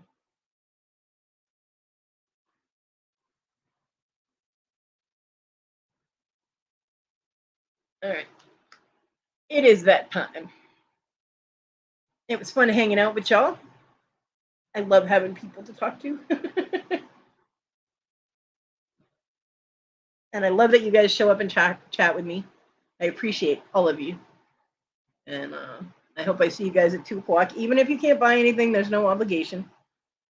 Having a little bit of banter back and forth, having something to talk about while I'm trying to sell my stuff is always welcome. So my sale is at 2 o'clock. Pop the link back in there again because, you know, we do what we do. There you go. That's the link to my sale. And feel free to drop any links in the chats if you like, because people do, strangely and oddly enough, go and watch these things after they're done. So, you know, if the chat pops up, they might see the link. So if you anybody wants to drop links, go ahead. And I will see anybody that shows up at 2 o'clock.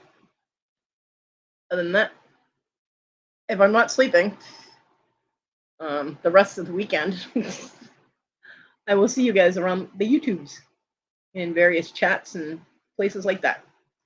So I hope everybody has an awesome day and an awesome weekend. And I love you guys. Bye.